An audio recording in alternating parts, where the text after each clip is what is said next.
1장 폭풍전야. 나는 지금 우리 집 거실 한가운데 서 있다. 온몸의 피가 순간적으로 머리끝까지 솟구쳤다가 이내 얼음장처럼 차갑게 식어버리는 기분이다. 얼어붙은 핏물은 날카로운 얼음 파편이 되어 내 오장육부를 찌르는 듯한 고통을 안겨주었다. 창밖은 섣달 금음을 하루 앞둔 오후, 하늘은 잿빛으로 흐렸다. 설 명절이 다가오면서 만들어지는 특유의 들뜨고 허황된 소란스러움이 공기를 감쌌다. 아파트 단지에서 간간히 들려오는 폭죽 소리는 오히려 집안의 얼어붙은 분위기를 더욱 도드라지게 만들었다. 그리고 나의 우아하고 고상하신 시어머니 김미숙 여사는 한가로운 자태로 소파에 비스듬히 누워 있었다. 몸에는 부드러운 캐시미어 담요를 덮고 눈은 TV에서 방영 중인 막장 드라마에 고정되어 있었다. 마침 악독한 시어머니가 며느리를 괴롭히는 장면이 나오고 있었는데 그녀는 아주 흥미진진하게 보고 있었다. 그러다 문득 무언가 생각났다는 듯 시선은 TV 화면에서 떼지도 않은 채 오늘 날씨 참 좋다는 듯 무심하지만 거역할 수 없는 명령조로 가볍게 한마디를 툭 던졌다. 서연아, 이제 곧 설이잖니. 올해는 식구들이 많아. 내 큰아버님 댁, 고모님 댁에다가 내 시동생이 데려온 친구들까지 합치면 총 26명이야. 내일 설 음식 네가 수고 좀 해서 준비하렴. 그녀는 말을 이었다. 차려야 할 음식 목록은 이따 네 핸드폰으로 보내줄게. 늘 하던 대로 격식 맞춰서 하고. 네 시아버님이 제일 좋아하시는 갈비찜 잊지 말고. 손이 좀 많이 가긴 하지만 네가 잘하잖니. 26인분의 설날 음식. 임신 6개월, 체중은 거의 10kg이 늘고 발등은 퉁퉁 부어 있으며 가끔 허리까지 쑤시는 임산부인 나에게 공기마저 멈춘 듯 했다. TV 속 악독한 시어머니는 며느리의 코를 가리키며 날카롭게 소리치고 있었다. 부드러운 소파에 누워 평온한 어조로 말하는 내 곁에 시어머니와 기이하고도 눈에 거슬리는 대조를 이루었다. 나는 심장이 흉곽 안에서 미친 듯이 뛰는 소리를 똑똑히 들을 수 있었다. 쿵쿵쿵. 마치 무거운 망치로 두들겨 맞는 찢어진 북소리 같았다. 형언할 수 없는 황당함과 얼음장 같은 분노가 발바닥부터 정수리까지 치솟았다. 나는 천천히 고개를 돌려 시어머니의 잘 관리되어 세월의 흔적을 찾아보기 힘든 옆얼굴을 보았다. 그녀는 여전히 TV에 집중하고 있었고 입가에는 드라마 내용에 대한 희미한 미소까지 머금고 있었다.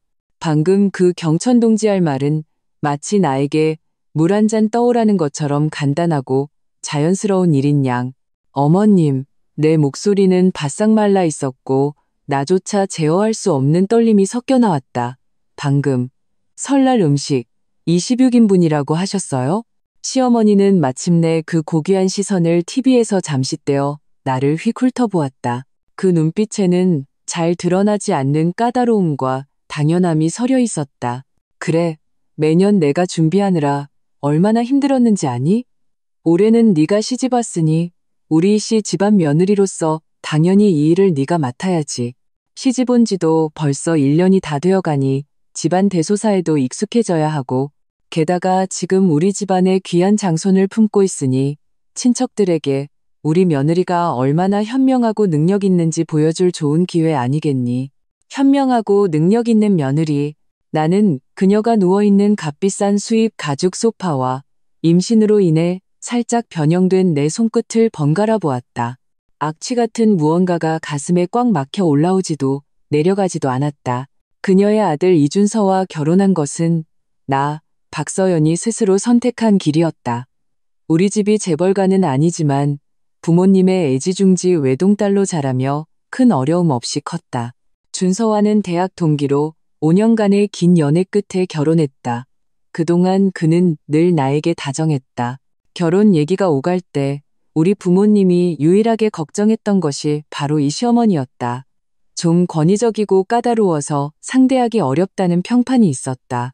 하지만 당시 나는 사랑에 눈이 멀어 내가 평생 살 사람은 이준서이지 그의 어머니가 아니라고 생각했다. 게다가 준서가 자기가 꼭 지켜주겠다고 거듭 약속했기에 나는 주저없이 시집왔다. 결혼 후 반년 남짓 시어머니의 괴롭힘은 사실 계속되었다. 정도의 차이만 있었을 뿐. 내가 만든 음식이 입맛에 안 맞는다는 타박부터 돈 씀씀이가 해프고 살림을 못한다는 은근한 비난, 심지어 우리 부모님이 주신 선물에도 트집을 잡았다. 나는 최대한 참았다. 첫째는 가정의 화목을 위해서였고, 둘째는 준서가 중간에서 힘들어할까 봐서였다. 내가 속상해할 때마다 준서는 늘 같은 레퍼토리였다. 자기야, 엄마 원래 그런 성격이잖아. 연세도 있으시니 자기가 좀 이해해드려. 그냥 한 귀로 듣고 한 귀로 흘려. 마음에 담아두지 말고. 이해하라고? 내가 얼마나 더 이해해야 하는가. 이제 나는 그들의 귀한 장손을 임신한 지 6개월이다. 입덧으로 죽을 만큼 고생하다 겨우 괜찮아졌나 싶었는데 임신 중기도 그리 편하지만은 않았다. 몸은 무겁고 쉽게 피로했다. 의사 선생님도 무리하지 말고 오래 서 있지 말고 푹 쉬라고 신신당부했다. 20유 긴분의 설날 음식, 그게 어떤 의미인지 아는가? 장보기, 재료, 손질, 조리, 그리고 마지막 상차림까지 최소 이틀은 꼬박 걸리는 대작업이다. 그것은 내가 차가운 주방에 하루 종일 서 있어야 한다는 뜻이고 기름 냄새와 연기를 마셔야 한다는 뜻이며 무거운 냄비와 번거로운 조리 과정을 감당해야 한다는 의미였다. 저기 저 김미숙 여사, 건강하고 활력 넘치는 중년 여성이 TV나 보면서 누워있으면서 임산부에게 20유긴분의 성대한 잔치를 차리라고 명령하다니 그녀는 나를 무엇으로 생각하는 걸까? 이씨 집안의 대를 잇는 도구? 아니면 공짜로 부려먹는 고급 가사도우미? 더군다나 지난 설날 음식 준비도 나는 2번이나 참여했었다. 약혼했던 해와 결혼 첫 해. 분명 시어머니가 집안 도우미 아주머니를 지휘하고 호텔에서 주문한 몇 가지 큰 요리를 더해서 해결했었다. 정작 본인은 입만 움직였을 뿐 언제 그렇게 직접 하느라 힘들었다는 말인가. 올해는 도우미 아주머니가 집안 사정으로 일찍 휴가를 내고 돌아가자 이 어마어마한 중책을 당연하다는 듯 나에게 떠넘긴 것이다.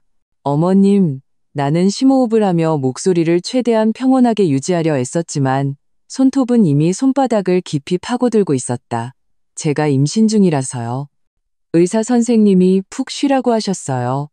20유긴분 음식은 저 혼자서는 도저히 못해요. 올해는 좀 간소하게 하거나 아니면 호텔에서 먹는 건 어떨까요? 시어머니의 얼굴이 순식간에 굳어졌다. TV도 보지 않고 고개를 돌려 그 영악한 눈으로 나를 위아래로 훑어보았다. 말투에는 명백한 불쾌감이 서려 있었다. 임신이 뭐 됐으니? 내가 준서 가졌을 땐 만삭에도 바칠했어. 요즘 젊은 것들은 너무 약해 빠졌어. 호텔에서 먹자고? 말은 쉽지. 그게 얼마나 비싼데? 그리고 명절 분위기가 하나도 안 나잖아. 친척들이 와서 우리 이씨 집안을 뭐라고 보겠니? 새댁이 게으르다고 하겠어? 아니면 내가 며느리 교육을 잘못 시켰다고 하겠어? 그녀는 잠시 말을 멈췄다가 목소리는 부드러워졌지만 더 깊은 압박감을 담아 말했다. 서연아, 내가 너한테 쓴소리하는 게 아니야. 네가 준서한테 시집 온 이상 너는 이씨 집안 사람이야. 우리 가문의 대를 잇는 건 내 본분이고 집안 살림을 돌보고 손님을 접대하는 것도 내 책임이야. 이 설날 음식은 그냥 밥 한 끼가 아니야. 내 체면이고 준서의 체면이라고. 잘 해내면 친척들이 모두 너를 칭찬하고 준서 어깨도 으쓱해지겠지. 하지만 못하면 네가 알아서 판단해. 내 얼굴이 불그락푸르락했다. 책임, 본분, 체면, 감히 내게 그런 말을 하다니. 그녀 눈에 박서연이라는 존재의 가치는 26명의 이씨 집안 친척들을 만족시킬 설날 음식을 만들어낼 수 있느냐 없느냐에 달려 있었다. 문득 어제 퇴근하고 돌아온 준서에게 넌지시 물었던 것이 떠올랐다. 올해 설 음식은 어떻게 할지 미리 상의해야 하지 않겠냐고. 그는 뭐라고 했더라? 에이, 자기야, 걱정하지 마. 엄마가 다 알아서 하실 거야. 자기는 옆에서 거들기만 하면 돼. 힘들 일 없어. 거들기만 하면 된다고? 지금 생각하니 그는 시어머니의 계획을 이미 알고 있었던 게 아닐까? 어쩌면 묵인했을지도 모른다. 그 역시 임신한 아내가 이씨 집안의 체면을 위해 고생하는 것이 당연하다고 생각하는 걸까? 마음이 점점 차갑게 가라앉았다. 한겨울 추위보다 더 시렸다. 나는 다시 TV로 주위를 돌리는 시어머니를 보았다. 그녀의 얼굴에는 승리자의 우월감마저 서려 있었다.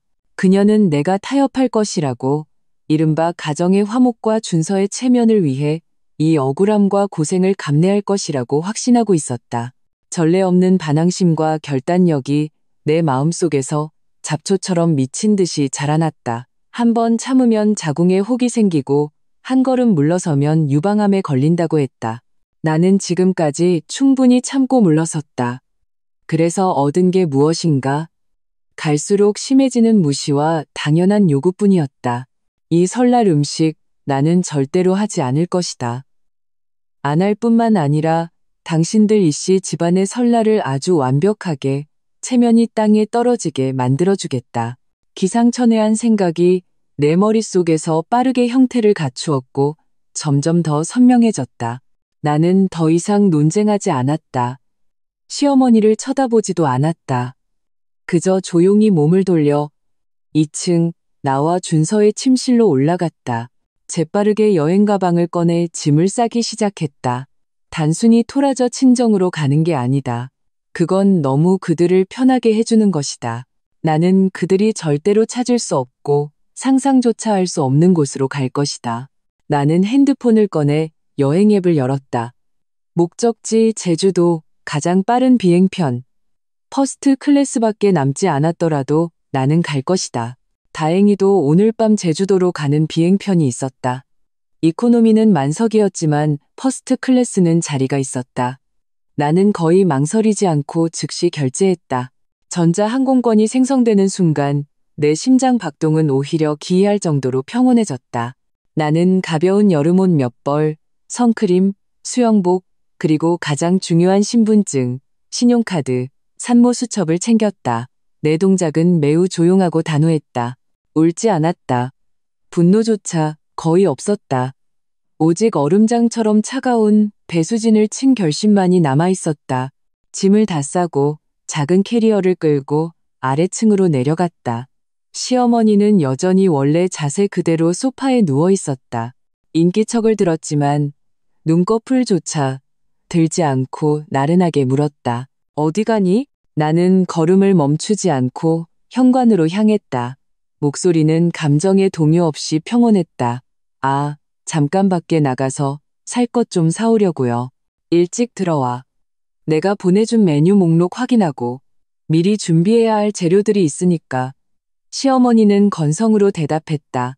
그녀의 주인은 온통 드라마에 쏠려 있었다. 네, 나는 대답하고 문을 열었다. 그리고 뒤도 돌아보지 않고 밖으로 나갔다. 바깥의 차가운 공기가 얼굴에 와 닿았지만 나는 오히려 정신이 맑아지고 상쾌해졌다. 나는 택시를 잡아 공항으로 직행했다. 제주도로 가는 비행기에 앉아 창밖의 구름바다와 점점 따뜻해지는 밤하늘을 보며 나는 핸드폰을 비행기 모드로 바꿨다. 몇 시간 후 이씨 집안 26명의 식구들이 식탁에 둘러앉아 영원히 나오지 않을 나의 설날 음식을 기다릴 때 어떤 기막힌 막장 드라마가 펼쳐질지 나는 알고 있었다. 시어머니, 그리고 이준서. 당신들 체면이 그렇게 중요해? 내가 진짜 체면이 땅에 떨어지는 게 뭔지 제대로 맛보게 해주지? 비행기가 상승하며 느껴지는 가벼운 무중력감에 나는 무의식적으로 볼록 솟은 배를 감쌌다. 아가야, 미안해. 엄마가 잠시 너를 데리고 그 숨막히는 곳을 떠나는 거야. 하지만 이번 설, 엄마는 너와 함께 정말 따뜻하고 편안한 새해를 보낼 거야. 어떤 사람들은 그들의 얼굴을 흔흔히 때려주지 않으면 존중이 무엇인지 영원히 모른다. 핸드폰 전원을 끄기 전 마지막으로 카카오톡을 확인했다. 가족 단톡방은 조용했다. 준서와의 개인 톡방에도 새로운 메시지는 없었다. 그는 아마 아직 회사에서 연말 막바지 업무로 바쁘거나 혹은 내가 겪을지도 모를 공경 따위는 전혀 마음에 두지 않고 있겠지. 아주 좋아. 나는 전원 버튼을 눌렀다. 화면이 완전히 까맣게 변했. 2장, 완벽한 탈출, 그리고 폭풍의 시작. 비행기가 제주국제공항에 평온하게 착륙했을 때 따뜻하고 습한 공기가 기내 문틈으로 밀려들어왔다. 내가 떠나온 북쪽 도시의 혹독하고 건조한 겨울과는 극명한 대조를 이루었다. 나는 깊게 숨을 들이마셨다. 마치 가슴속에 오랫동안 쌓여있던 답답함과 냉기를 모두 몰아내려는 듯 수화물을 찾고 핸드폰을 켜 비행기 모드를 해제했다. 순간 핸드폰이 미친 듯이 진동하기 시작했다. 알림음이 끊임없이 울렸고 화면은 순식간에 카카오톡 메시지와 부재중 전화 알림으로 가득 찼다. 대부분 시어머니 김미숙 여사에게서 온 것이었고 10여 통은 이준서에게서, 심지어 평소 거의 연락하지 않던 시동생 이준혁에게서 온 전화도 몇 통 있었다.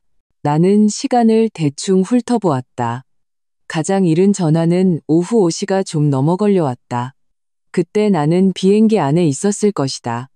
그리고 지금은 이미 밤 8시 반, 즉 이씨 집안에 설날 음식대라는 최소 3시간 전에 폭발했다는 뜻이다.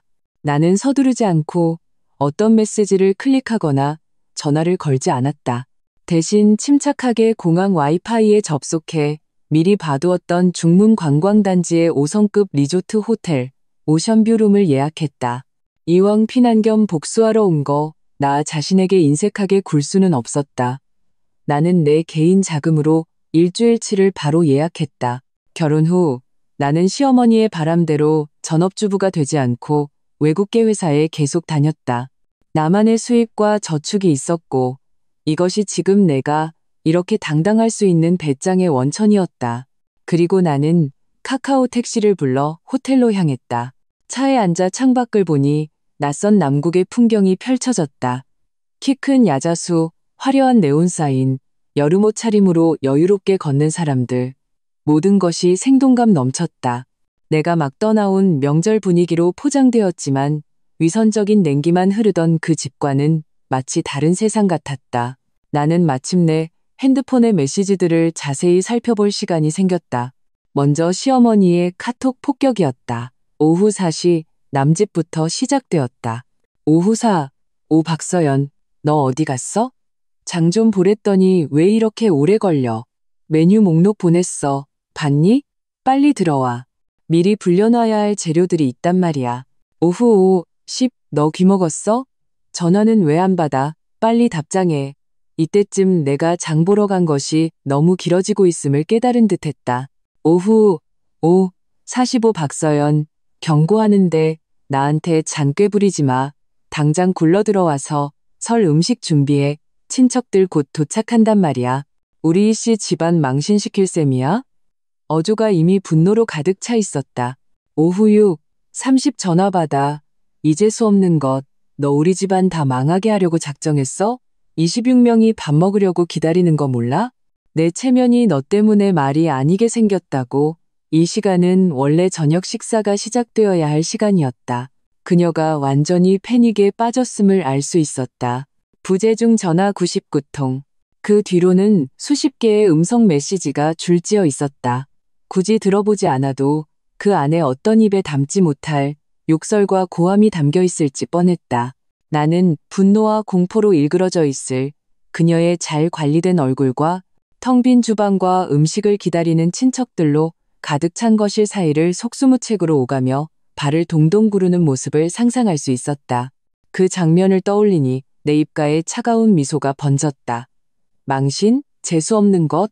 김미숙 여사, 당신을 진짜 망신시키는 건 당신 자신의 각박함과 당연함이 아니었을까? 다음은 이준서의 메시지였다. 상대적으로 적었지만 그의 감정 변화를 엿볼 수 있었다. 오후 50, 자기야, 엄마가 장 보러 나갔다는데 아직 안 들어온다고 하네. 전화도 안 되고 무슨 일 있는 거 아니지? 걱정되니까 메시지 보면 바로 전화 줘. 처음의 걱정은 정상적이었다. 오후 6, 15 서연아, 너 도대체 뭐 하는 거야? 엄마 지금 난리 나셨어. 친척들 다 오셨는데 저녁상에 아무것도 없다니 이게 무슨 꼴이야? 빨리 돌아와. 원망과 압박이 섞이기 시작했다. 오후 7, 영박서연, 장난 그만하고 당장 들어와. 무슨 일이 있으면 상의를 해야지. 왜 하필 이런 중요한 날에 일을 벌여? 지금 집안이 얼마나 엉망인지 알아? 내 체면이 너 때문에 말이 아니라고. 드디어 본색을 드러냈다. 그의 어머니처럼 그에게 가장 중요한 것은 체면이었다. 마지막 메시지는 10분 전에 온 것이었다. 반팔, 20 전화 좀 받아. 제발 부탁할게. 너 도대체 어디 있는 거야? 나는 내 체면이 너 때문에 말이 아니라고라는 문장을 보았다. 심장이 바늘에 찔린 듯 했지만 이내 더 깊은 냉소가 그 자리를 덮었다. 이것이 내가 부모님의 반대를 무릅쓰고 결혼한 남자였다. 그의 어머니와 그가 말하는 체면 앞에서 나의 감정, 임산부로서의 내 몸 상태는 깃털처럼 가벼웠다. 그는 내가 무슨 억울한 일을 당한 건 아닌지 한마디 묻지도 않고 그저 내가 일을 벌이고 있다고 단정했다. 나는 그와의 채팅창을 닫았다. 마음속 마지막 한 줄기 망설임과 기대마저 연기처럼 사라졌다. 그리고 나는 아주 중요한 일을 했다. 인스타그램을 여러 게시물을 하나 올렸다. 아무 글도 없이 사진 한 장만. 내가 택시 안에서 찍은 제주의 밤 풍경이었다. 찬란한 불빛, 흐릿한 야자수 그림자, 열대지방의 정취가 물씬 풍겼다. 그리고 나는 일부러 위치를 대한민국 제주도, 제주국제공항으로 태그했다. 공개 범위는 전체 공개.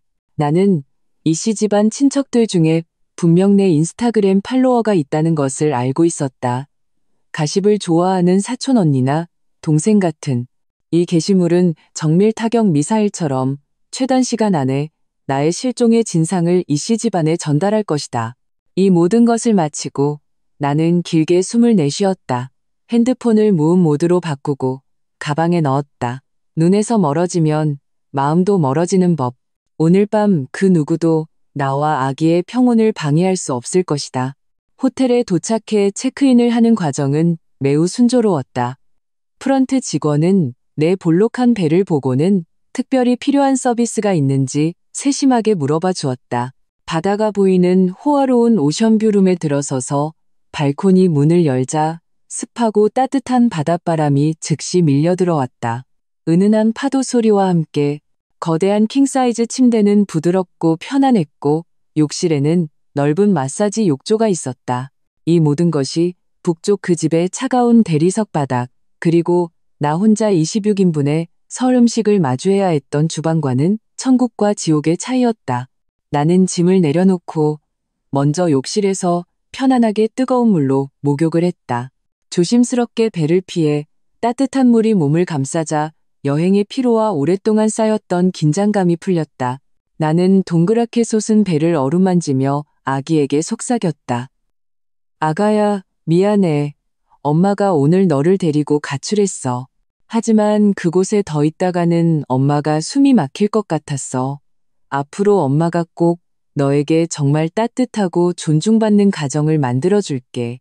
목욕을 마치니 온몸이 가벼워졌다. 나는 룸서비스로 정갈한 해산물 정식과 신선한 과일 주스를 주문했다. 발코니에 앉아 파도 소리를 들으며 맛있는 해산물을 먹고 멀리 밤바다의 깊은 어둠과 점점이 밝힌 별빛을 바라보았다. 나는 오랜만에 평온과 자유를 느꼈다. 이것이야말로 진짜 설을 보내는 것이지 꼭두각시처럼 기름 연기와 고된 노동 속에서 나를 가사도우미 취급하는 사람들을 수발드는 것이 아니었다. 나는 내 핸드폰이 꺼져 있고 무음 모드지만 배터리는 충분하다는 것을 알고 있었다. 이씨 집안은 분명 난리가 났을 것이다. 99통의 부재중 전화는 시작에 불과했다. 이제 나의 도발적인 인스타그램 게시물까지 더해졌으니 아마 시어머니와 준서는 피를 토할 만큼 화가 나 있을 것이다. 그쪽 상황을 상상해보자. 화려한 이씨 집안의 빌라는 불이 환하게 켜져 있다. 거실 소파, 식탁 의자, 심지어 계단까지 이씨 집안의 온갖 친척들로 가득 차 있다. 큰아버님 댁, 고모님 댁, 시동생이 데려온 친구들까지 남녀노소 26명이 빽빽하게 들어차 있다. 테이블 위에는 과일과 과자가 놓여 있지만 분위기는 이상하리 많지 기묘하다. 아이들은 배고프다며 칭얼대기 시작하고 어른들은 수군거리며 시선은 때때로 텅 빈 식당과 굳게 닫힌 주방문으로 향한다. 공기 중에는 어색함, 추측, 그리고 불구경하는 듯한 미묘한 기운이 감돈다. 시어머니 김미숙 여사, 그녀의 정교한 화장은 아마 땀과 기름으로 얼룩졌을 것이다. 억지로 지어낸 미소는 우는 것보다 더 어색하다. 친척들의 캐묻는 눈길 속에서 안절부절 못한다. 그녀는 아마 속으로 나를 수백 번 저주하고 내 번호를 계속 누르겠지만 들려오는 것은 차가운 기계음뿐일 것이다. 고객님께서 전화를 받을 수 없어. 그녀는 변명을 늘어놓으려 할 것이다. 서연이가 갑자기 몸이 안 좋아 병원에 갔다거나 재료에 문제가 생겨 급히 사러 갔다고. 하지만 26인분의 잔치의 주인공이 사라졌는데 어떤 변명도 창백하게 들릴 뿐이다. 게다가 친척들도 바보가 아니다. 누가 임산부가 이 시간에 갑자기 연락도 두절될 정도로 아프고 설 음식 준비를 완전히 내팽개쳤다는 말을 믿겠는가. 시아버지 이강진 씨의 얼굴은 아마 먹물을 뿌린 듯 어두울 것이다. 그는 체면을 목숨처럼 여기는데 지금 모든 친척 앞에서 이런 큰 망신을 당하고 있다. 그는 분노를 억누르겠지만 시어머니를 보는 눈빛은 분명 질책으로 가득할 것이다. 그리고 나의 남편 이준서. 그는 친척들의 동정 혹은 조롱 섞인 시선 속에서 쩔쩔매며 온갖 질문에 답하고 있을 것이다. 나에게 건 전화는 분노에서 초조함으로 그리고 절망으로 바뀌었을 것이다. 그는 아마 차를 몰고 목적 없이 나를 찾아 헤매겠지만 수천 킬로미터 밖으로 날아간 사람을 어떻게 찾을 수 있겠는가. 원래는 웃음소리와 술잔 부딪히는 소리로 가득했어야 할 설날 저녁 이씨 집안의 빌라에서는 고통스러운 시간, 한편의 희극, 그리고 완벽한 웃음거리가 될 운명이었다. 그리고 이것이 바로 내가 그들에게 보낸 새해 선물이었다. 여기까지 생각하자 나는 기분 좋게 통통한 랍스터 살을 한 입 베어 물었다. 제주의 밤은 봄처럼 따뜻했고 내가 남기고 온 북쪽에 혹하는 그들 스스로 천천히 맛보도록 내버려 두자. 나는 핸드폰을 꺼내 눈앞에 맛있는 해산물 요리와 멀리 보이는 바다를 찍었다. 다시 인스타그램에 게시물을 올렸다. 여전히 글은 없었다. 오직 위치 태그만 제주도 서귀포시 리조트 3장 반격의 서막 열온전. 제주의 아침은 창밖의 새소리와 부드러운 파도 소리에 눈을 떴다. 얇은 커튼을 통해 들어온 햇살이 방바닥에 얼룩덜룩한 빛 그림자를 드리웠다. 나는 나른하게 기지개를 켰다. 임신 후 오랜만에 꿈도 꾸지 않고 푹 잔 숙면이었다. 배에서 가벼운 태동이 느껴졌다. 마치 아기도 편안함을 이렇게 표현하는 것 같았다. 나는 배를 쓰다듬으며 무심코 미소를 지었다. 이것이야말로 삶이 마땅히 가져야 할 모습이었다. 평온하고 따뜻하고 존중받는. 일어나 커튼을 젖히자 깨끗하게 씻은 듯한 하늘 아래 끝없이 펼쳐진 푸른 바다가 보였다. 하얀 모래사장은 햇빛 아래 반짝였다. 일찍 일어난 몇몇 관광객들이 해변을 산책하고 있었다. 엽서처럼 아름다운 풍경이었다. 나는 짭짤한 향이 섞인 신선한 공기를 깊게 들이마셨다. 모든 모공이 활짝 열리는 기분이었다. 이곳의 평화로운 풍경과 잔인한 대조를 이루는 것은 지금쯤 북쪽 그 도시 이씨 집안 빌라에서 밤새도록 이어졌을 난장판과 활활 타오르는 분노의 불길일 것이다. 나는 느긋하게 씻고 그제야 천천히 핸드폰을 켰다. 역시나 전원을 켜자마자 어젯밤보다 더 빽빽한 알림음과 진동이 파도처럼 밀려왔다. 핸드폰이 몇 초간 버벅거릴 정도였다. 부재중 전화 숫자는 99%를 넘어 훨씬 더 과장된 세 자릿수가 되어 있었다. 그중 대부분은 여전히 시어머니 김미숙 여사에게서 온 것이었고 이준서의 전화도 적지 않았다. 그리고 몇몇 낯선 번호도 섞여 있었는데 아마 잔뜩 화가 난 시댁 다른 친척들이 건 전화일 것이다. 카카오톡 아이콘에는 붉은 점이 찍혀 있었다. 열어보니 메시지 양이 너무 많아 구체적인 숫자가 표시되지 않을 정도였다. 나는 먼저 시어머니와의 채팅창을 열었다. 위에서 아래로 수십 개의 음성 메시지와 셀 수 없는 문자 욕설이 가득했다. 시간은 어젯밤 8시부터 오늘 아침 6시까지 이어졌다. 꼬박밤을 새우며 나를 안부한 모양이었다. 나는 그 부정적인 에너지로 가득 찬 고함을 굳이 들을 필요를 느끼지 못했다.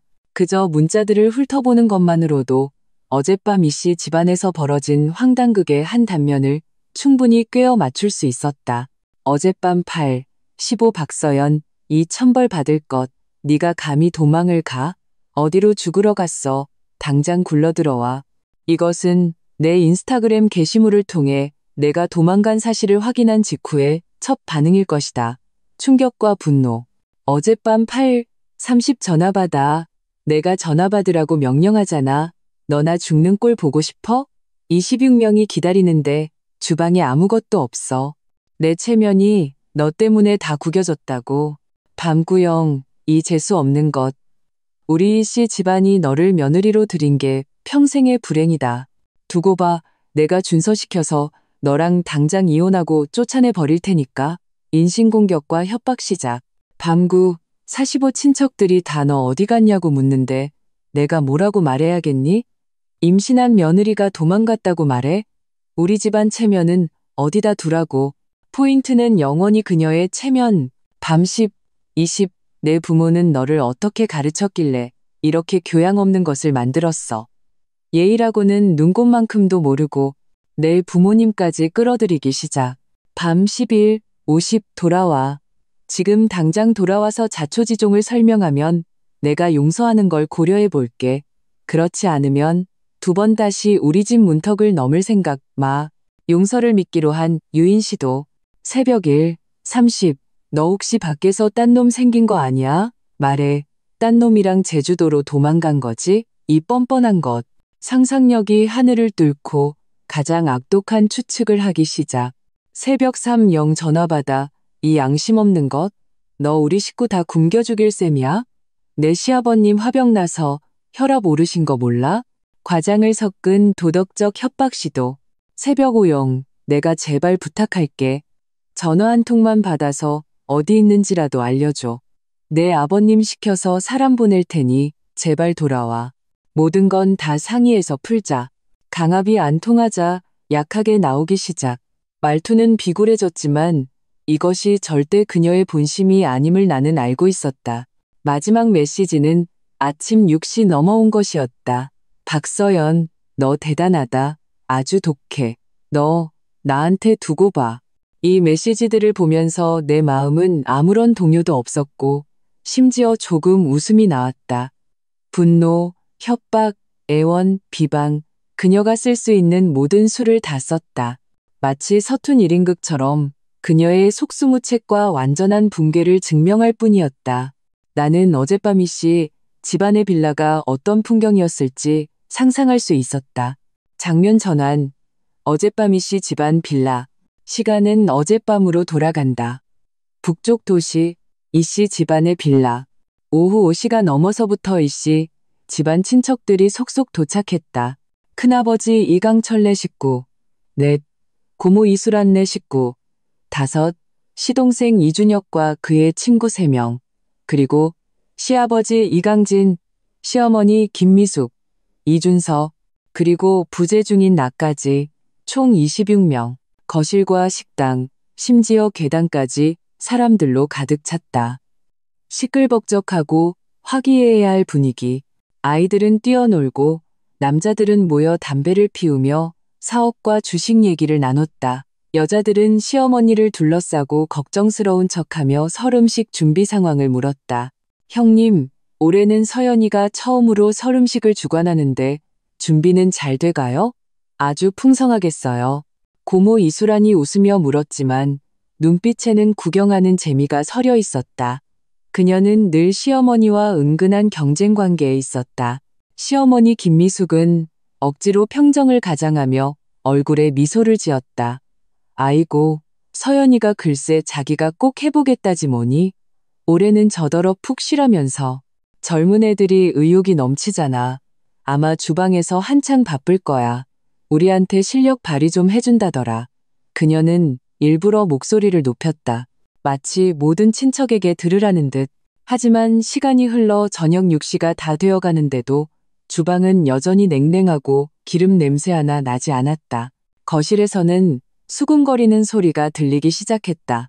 벌써 밥 먹을 시간인데 주방이 왜 이렇게 조용하지? 그러게 나 배고픈데 서연이는 어디 갔어? 걔가 준비한다며? 시어머니의 얼굴에서 미소가 점점 굳어갔다. 그녀는 주방 좀 보겠다며 핑계를 대고 안으로 들어가 문을 닫았다. 그리고 미친 듯이 내게 전화를 걸기 시작했다.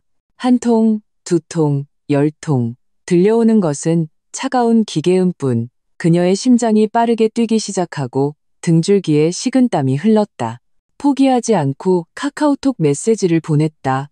명령에서 질책으로 6시 반. 친척들은 이미 배가 고파 아우성이었고 아이들은 울기 시작했다. 시아버지 이강진의 얼굴은 점점 더 굳어갔다.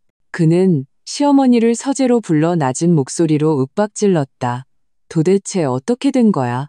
박서연은 어디 갔고 설음식은 어디 갔어? 시어머니는 우물쭈물했다. 저도 몰라요. 오후에 장 보러 나간다고 하더니 안 돌아와요. 전화도 안 받고요. 이럴 수가. 이강진은 책상을 세게 내리쳤다. 26명이 밥 먹으려고 기다리는데 내 이 늙은 체면을 어디다 두란 말이야. 당장 어떻게든 해봐. 시어머니는 풀이 죽어 서재에서 나왔다가 회사에서 소식을 듣고 급히 달려온 준서와 마주쳤다. 준서 역시 초조한 얼굴이었다. 엄마, 서연이 도대체 어떻게 된 거예요? 전화도 안 받아요. 네가 나한테 물으면 내가 누구한테 묻니? 이 쓸모없는 놈아, 내 마누라 하나 간수 못해?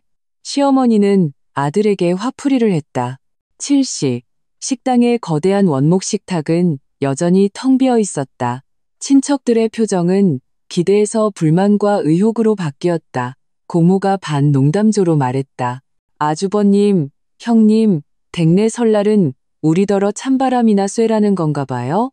시동생 이준혁이 데려온 친구들도 거들었다. 준혁아, 밥은 언제 주냐? 우리 다 배고파 죽겠다. 이준서는 사람들의 이상한 시선 속에서 좌불안석이었다. 그는 분위기를 수습하려 했었다. 아마 서연이가 오는 길에 무슨 일이 생겼나 봐요. 다들 우선 과일이랑 과자 좀 드시면서 기다려주세요. 하지만 굶주린 배로 설 음식을 기대하던 사람들에게 이것은 언발의 오줌 누기였다. 바로 그때 어떤 사촌 언니가 갑자기 핸드폰을 보며 소리쳤다. 어머, 여러분, 서연이 인스타그램 좀 봐요. 예, 제주도에 있어요. 순간 모든 사람의 시선이 집중되었다. 사촌 언니는 모두에게 핸드폰 화면을 보여주었다. 열대 풍경이 담긴 밤 사진과 선명한 제주국제공항 위치 태그. 그것은 마치 따귀처럼 이씨 집안 모든 사람의 뺨을 흔흔히 후려쳤다. 특히 시어머니 김미숙의 뺨을. 거실은 죽은 듯이 고요해졌다가 이내 웅성하며 폭발했다. 제주도로 도망갔다고? 오늘이 설날인데? 그럼 설 음식은 어쩌고? 세상에, 이게 무슨 일이야? 형님, 서연이가 형님이랑 싸우기라도 했어요? 준서야, 내 아내 왜 갑자기 제주도로 간 거야? 임신까지 했다면서. 온갖 놀라움, 의혹, 동정, 그리고 아마도 더 많은 고소하다는 눈빛이 시어머니, 시아버지, 그리고 이준서에게 탐조등처럼 쏟아졌다. 시어머니 김미숙의 얼굴은 그 순간 새하얗게 질렸다가 잿빛으로 다시 돼지간색으로 변했다. 온몸에 피가 머리로 쏠리는 기분이었다. 귀에서 윙윙거리는 소리가 났다. 친척들의 수군거림은 아득히 먼 곳에서 들려오는 소리 같았다. 망신, 전례 없는 망신이었다. 김미숙, 50평생을 살면서 오늘처럼 모든 친척 앞에서 체면을 이렇게 완전히 구긴 적은 없었다. 그녀는 평소 자신과 사이가 좋지 않던 동서들의 눈에 감출 수 없는 비웃음마저 느낄 수 있었다. 아악, 시어머니는 짧고 날카로운 비명을 질렀다. 마치 이 거대한 수치심과 압박을 견디지 못하고 터져나온 소리 같았다. 그녀는 뒤로 비틀거리며 쓰러질 뻔했다. 준서와 시아버지가 황급히 그녀를 부축했다. 엄마, 괜찮으세요? 여보. 혼란 속에서 이강진은 준서에게 고함쳤다. 멍하니 서서 뭐해? 당장 내 마누라한테 전화해서 도대체 뭘 어쩌자는 건지 물어봐. 준서는 허둥지둥 내게 계속 전화를 걸었지만 결과는 당연히 헛수고였다. 그가 내게 보낸 메시지도 처음에 걱정에서 원망으로 마지막에는 분노 섞인 질책으로 변해갔다. 원래는 화기애애했어야 할 설날 저녁은 완벽한 난장판으로 끝났다. 26명은 굶주린 채 차가운 주방과 며느리가 도망가서 기절 직전인 시어머니를 마주해야 했다. 결국 더 험악한 꼴을 보이지 않기 위해 이강진은 굳은 얼굴로 준서에게 단골 식당에 전화해 비싼 설날 음식 세트를 급히 배달시키라고 했다. 하지만 음식이 도착해도 분위기는 이미 완전히 망가졌다. 모두가 모래를 씹는 듯 맛없는 식사를 했다. 눈빛 교환 속에는 온갖 의미심장한 뜻이 담겨 있었다. 시어머니 김미숙은 아프다는 핑계로 식탁에 나오지 않고 침실에 틀어박혀 계속 내게 전화를 걸며 분노와 절망이 담긴 음성 메시지를 남겼다. 그녀에게 이번 설날은 평생 잊을 수 없는 치욕의 밤이 될 운명이었다. 장면 전환, 다시 제주도 호텔. 생각이 현실로 돌아왔다. 나는 제주도 호텔의 햇살 가득한 발코니에 서 있었다. 그 메시지들을 다 보고 나서 내 마음에는 조금의 죄책감도 없었고 오직 전례 없는 통쾌함만이 있었다. 체면? 당신들 이씨 집안이 가장 중시하는 체면은 당신들 스스로의 손에 의해 산산조각 났다. 그리고 이 모든 것의 시작은 바로 저 거만한 시어머니와 그녀의 마마보이 아들이었다. 나는 나를 걱정해주는 몇몇 친한 친구들의 메시지에 간단히 답장했다. 나 잘 있고 제주도에서 바람 쐬고 있으니 걱정 말라고. 이씨 집안의 폭격에 대해서는 무시하기로 했다. 그리고 나는 편안한 인부복 원피스로 갈아입고 선크림을 바른 뒤 호텔 레스토랑에서 풍성한 아침 식사를 즐기러 나갔다. 그리고 해변을 산책하며 진정한 휴가를 만끽할 준비를 했다. 시어머니의 99 플러스 부재중 전화와 히스테릭한 메시지들은 패배한 개가 짖는 소리 같았다. 나의 반격이 효과적이었음을 증명하는 것 외에는 내게 아무런 영향도 미치지 못했다. 이준서, 네가 조금이라도 생각이 있다면 내 아내가 임신 6개월의 임산부가 왜 그 소위 집이라는 곳에 머물지 않고 혼자 멀리 떠나왔는지 곰곰이 생각해야 할 거야. 무작정 내가 내 체면을 구겼다고 비난만 할 게 아니라 제주의 조식 뷔페는 눈이 휘둥그레질 정도로 화려했다. 각종 열대과일, 정교한 디저트, 즉석에서 끓여주는 쌀국수 등이 먹음직스러운 향기를 풍겼다. 나는 입맛에 맞는 음식들을 골라 창가 자리에 앉았다. 창밖은 푸른 하늘과 흰 구름, 그리고 초록빛 정원이 펼쳐져 있었다. 나는 느긋하게 식사하며 이 귀한 여유를 즐겼다. 핸드폰은 옆에 두었다. 무음 모드였지만 화면은 때때로 준서의 전화가 온다는 것을 알리며 밝아졌다. 나는 하나도 받지 않았다. 저절로 끊어질 때까지 내버려 두었다. 나는 회피가 근본적인 문제를 해결할 수 없다는 것을 알고 있었다. 나와 그 사이에는 조만간 정면 대결이 있을 것이다. 하지만 그가 잔뜩 화가 나서 따지려고만 하는 지금은 아니다. 나는 그가 냉정을 되찾을 필요가 있었고 적어도 내가 그를 마주할 충분한 냉정과 배짱을 모을 필요가 있었다. 아침 식사를 마치고 나는 해변을 산책하기로 했다. 따뜻한 햇살이 몸에 쏟아지고 부드러운 백사장을 밟고 파도가 부드럽게 해안을 어루만졌다.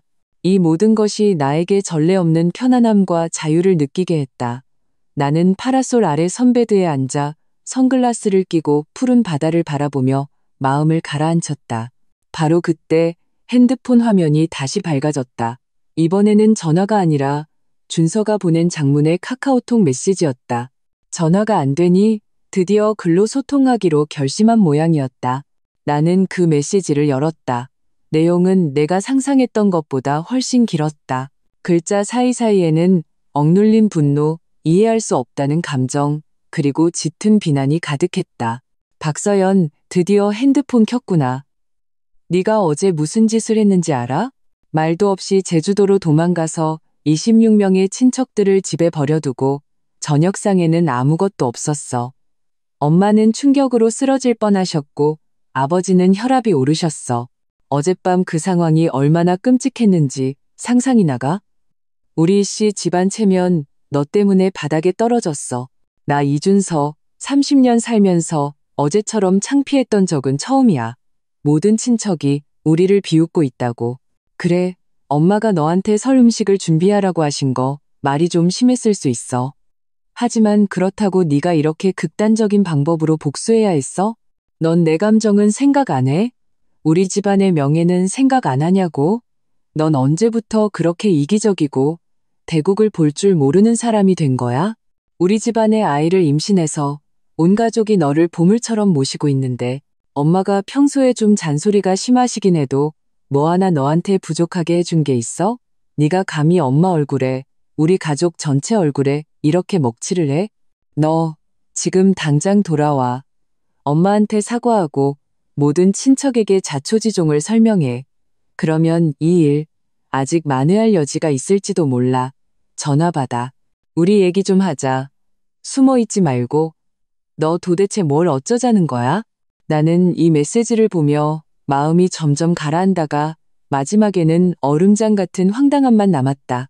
역시 내 예상과 똑같았다. 그의 세상에서는 잘못은 영원히 나에게 있었다. 내가 극단적이고 이기적이고 대국을 볼 줄 모르고 그들 이씨 집안의 체면을 구겼다.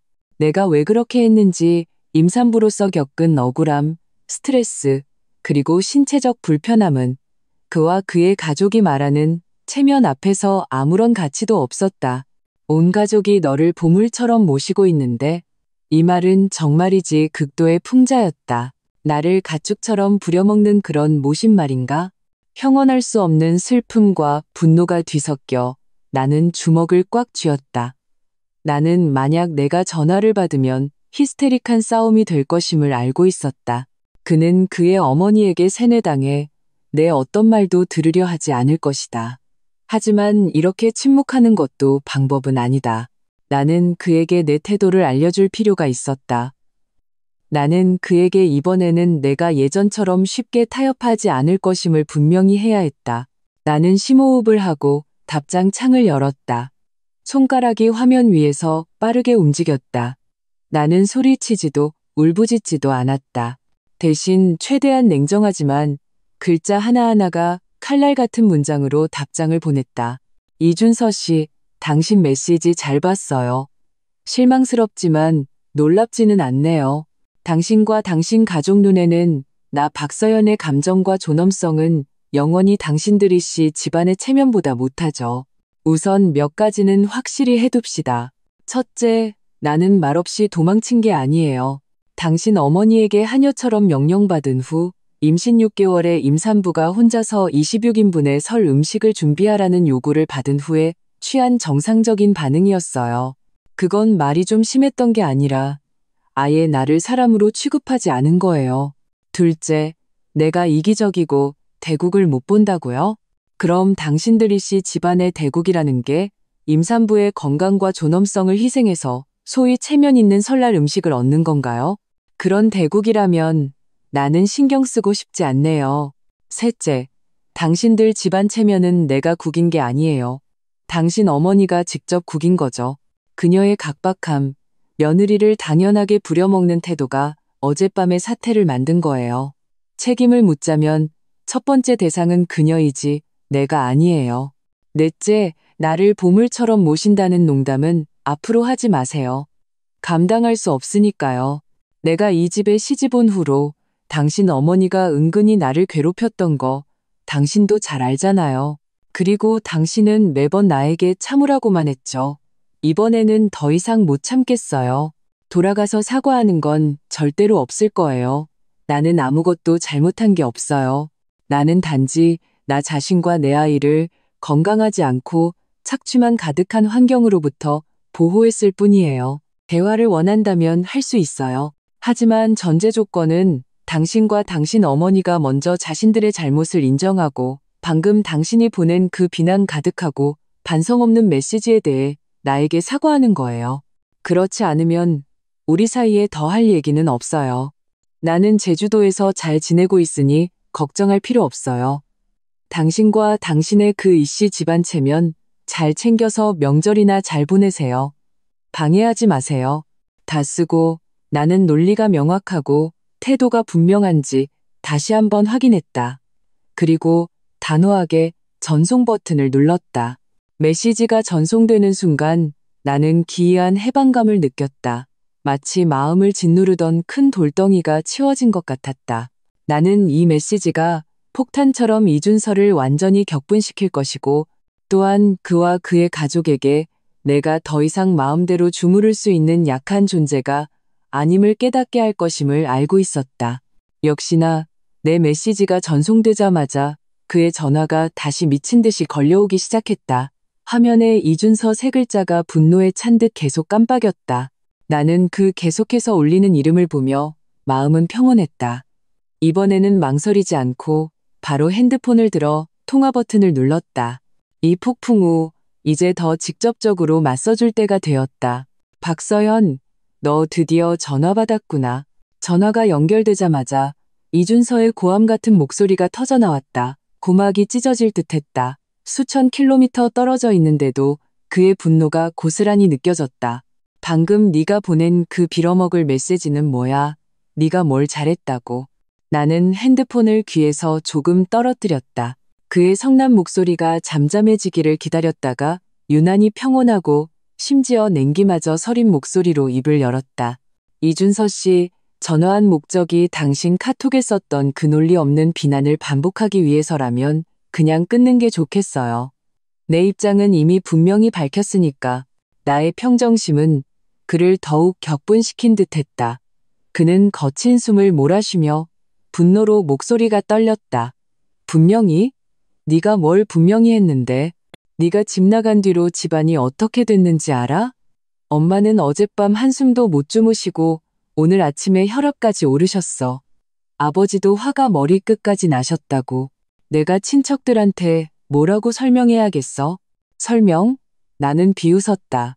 당신이 설명해야 할 대상은 내가 아니라 당신 어머니야. 당신은 어머니한테 가서 물어봐야지. 왜 26인분의 설 음식을 임산부한테 떠넘겼냐고. 이 집안을 어지럽힌 건 바로 그녀니까. 엄마는 너를 믿어서 그런 거야. 친척들 앞에서 네가 잘하는 모습을 보여주고 싶어서 그런 거라고. 어떻게 그렇게 몰라줄 수가 있어. 이준서는 변명하려 했지만 말투에 힘이 없었다. 믿음? 보여주기? 나는 그의 말을 끊었다. 목소리가 저절로 높아졌다. 이준서, 양심의 손을 얹고 말해봐. 그런 믿음과 보여주기가 정상적인 거야? 나 임신 6개월이야. 내 몸 상태 당신이 몰라? 의사 선생님이 푹 쉬라고 당부한 거 몰라? 26인분 음식을 장보고 만들려면 얼마나 오래 서 있어야 하고 얼마나 힘든지 상상도 못해? 이건 믿음이 아니라 명백한 착취고 괴롭힘이야. 나는 잠시 말을 멈추고 계속해서 따져 물었다.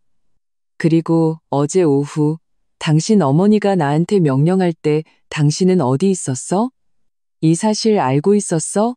몰랐다면 그건 당신이 당신 어머니의 행동을 방관한 거고 알고도 막지 않았거나 심지어 묵인했다면 당신은 공범이야. 그런데 지금 무슨 자격으로 나를 비난하는 거지? 전화기 저편은 몇 초간 침묵했다. 이준서는 내 질문에 할 말을 잃은 듯했다. 하지만 곧 그는 다시 강경하게 나왔다. 그래, 엄마가 생각이 짧았다고 치자. 그래도 이런 식으로 하면 안 되지. 나랑 상의를 하든가 거절을 하든가 했어야지. 왜 도망을 가? 그것도 제주도까지. 이건 일부러 우리를 망신 주려는 거잖아. 상의? 거절? 나는 이 두 단어를 되뇌며 비웃었다. 이준서, 내가 당신이랑 몇 번이나 상의했어? 당신 어머니의 그 은근한 괴롭힘에 대해 몇 번이나 하소연했냐고. 그때마다 당신은 어떻게 대답했지? 엄마 원래 그런 성격이잖아. 네가 좀 참아. 마음에 담아두지 마. 다 가족인데 뭐. 당신이 나를 지지해주거나 문제를 해결해준 적 있어? 없어. 당신은 나에게 무한정 참으라고만 했어. 이번에 만약 내가 그 자리에서 거절했다면 당신 어머니가 당장 불효막심하고 게으르고 남편 체면도 안 세워주는 며느리라는 딱지를 붙였을 거. 당신도 알지? 그리고 당신은 또 나한테 와서 가정의 화목을 위해 참으라고 했겠지. 나는 말할수록 격해졌다. 오랫동안 쌓였던 억울함과 분노가 드디어 분출구를 찾았다. 똑똑히 들어. 이준서, 나 이제 지쳤어. 나는 당신들이시 집안의 부속품이 아니고 마음대로 부려먹는 공짜 노동력도 아니야. 나에게도 존엄성이 있고 마지노선이 있어. 이번 일은 내 마지노선을 건드렸어. 내가 떠난 건 복수가 아니라 자구책이야. 내 아이를 당신들의 그 숨막히는 집으로부터 보호하기 위한 거라고. 너 정말 말도 안 통하는구나. 이준서는 내 연이은 질문과 콩소에 속수무책으로 당하다가 창피함에 분노하며 소리쳤다. 내가 보기에 넌 임신해서 호르몬 때문에 제정신이 아닌 거야. 너 어디야? 호텔 주소 보내. 내가 당장 비행기표 끊어서 데리러 갈게. 무슨 일이든 얼굴 보고 얘기하자. 됐어. 나는 차갑게 거절했다. 나는 지금 아주 제정신이야. 그 어느 때보다 더 주소 안 알려줄 거고 당신 만나지도 않을 거야. 나도 냉정이 필요하고 당신도 마찬가지야. 당신과 당신 어머니가 진정으로 자신들의 잘못을 깨닫고 내가 만족할 만한 사과와 약속을 하기 전까지는 나는 돌아가지 않을 거야. 이번 설은 나와 아기 둘이서 제주도에서 보낼 거야. 박서연, 너 너무 심한 거 아니야? 이준서는 완전히 폭발했다. 너 기어이 이혼까지 가자는 거야? 이혼이라는 두 글자를 듣자 내 마음이 따끔했다. 하지만 이내 배수진을 친 결단력이 그 자리를 대신했다. 나는 전화기에 대고 한 글자 한 글자 똑똑히 말했다. 이준서, 아내로서 그리고 어머니로서의 기본적인 존엄성을 지키는 것이 당신들 이씨 집안에서는 심한 것대이고 이를 버리는 것대라면, 그리고 당신들이 그 뒤틀린 가족관이 나라는 사람보다 더 중요하다고 생각한다면 나는 잠시 멈추고 심호흡을 했다. 그리고 그 천근만근 같은 말을 내뱉었다. 이혼, 그것도 고려해 볼 수 있어. 말을 마치고 그의 반응을 기다리지 않고 바로 전화를 끊었다. 그리고 신속하게 그의 번호를 차단 목록에 추가했다. 세상이 순식간에 조용해졌다. 사장, 여론전의 승리, 그리고 협상. 이준서의 전화를 끊고 그를 차단한 후 세상은 내가 생각했던 것처럼 완전히 조용해지지 않았다. 시어머니 김미숙 여사의 공세는 오히려 더 집요하고 다양해졌다. 그녀는 이준서를 통한 압박이 효과가 없다는 것을 깨닫고 직접 나서며 전략을 바꾼 듯했다. 그녀의 카카오톡 메시지는 더 이상 처음처럼 순수한 고함과 욕설이 아니었다. 이제는 심파극과 도덕적 협박이 뒤섞여 있었다. 어떤 때는 울먹이는 목소리로 어젯밤의 참상과 자신이 받은 거대한 상처를 늘어놓는 장문의 음성 메시지를 보냈고, 어떤 때는 어른의 입장에서 며느리의 도리를 가르치는 장문의 문자 메시지를 보냈다. 중심 내용은 한결같았다. 내가 잘못했고 내가 대역죄인이며 당장 돌아와 사죄해야 한다는 것, 그렇지 않으면 시박대죄를 저지르는 것이라고. 서연아, 엄마가 어제 말이 좀 심했던 거 알아. 하지만 다 너 잘 되라고 그런 거야. 친척들 앞에서 내 체면 좀 세워주려고 그랬지. 어떻게 엄마의 이 깊은 뜻을 몰라주니? 지금 돌아오면 엄마가 이전 일은 다 없었던 걸로 해줄게. 우린 여전히 한 가족이잖아. 시어머니의 새로운 전략 시작. 네가 이 늙은 엄마 얼굴은 안 본다 쳐도 준서는 생각해야지. 네 뱃속의 아기는 어떡할 거야? 아이가 태어나자마자 아빠 없이 불완전한 가정에서 자라게 할 셈이니? 내 마음이 편하겠어? 아이를 빌미로 한 협박. 내 부모님이 네가 이렇게 제멋대로 구는 거 아시면 얼마나 상심하시겠니? 우리 아랫사람들은 효도가 첫째야. 내 부모님까지 끌어들이려는 시도. 나는 이 메시지들을 보며 마음속에 아무런 파동도 일지 않았고 심지어 냉소가 나왔다. 깊은 뜻? 나 잘 되라고? 그런 거짓말은 본인도 믿지 않을 것이다. 없었던 걸로 하자고? 돌아가서 다시 당신들 이씨 집안의 감정 쓰레기통이 되라는 말인가? 아이와 내 부모님에 관해서는 오히려 내가 반항하고 그들을 지켜야 하는 이유였다. 나는 여전히 답장하지 않았다. 어떤 반응이라도, 심지어 반박이라도 그녀에게 기회가 있다고 느끼게 할 것이고 끝없는 실랑이를 불러올 것이라는 것을 알았기 때문이다. 하지만 시댁의 수단은 거기서 그치지 않았다. 오후부터 내 핸드폰으로 서울 지역의 낯선 번호로부터 전화가 걸려오기 시작했다. 나는 잠시 망설이다가 그중 하나를 받았다. 서연이니? 아이고, 나 내 큰어머니다. 너 준서랑 싸우고 혼자 제주도 갔다며? 그러면 못 써? 설날 대목에 임신까지 했는데 얼마나 걱정되겠니. 큰어머니 말 좀 들어라. 부부싸움은 칼로 물 100일 했어. 얼른 돌아와.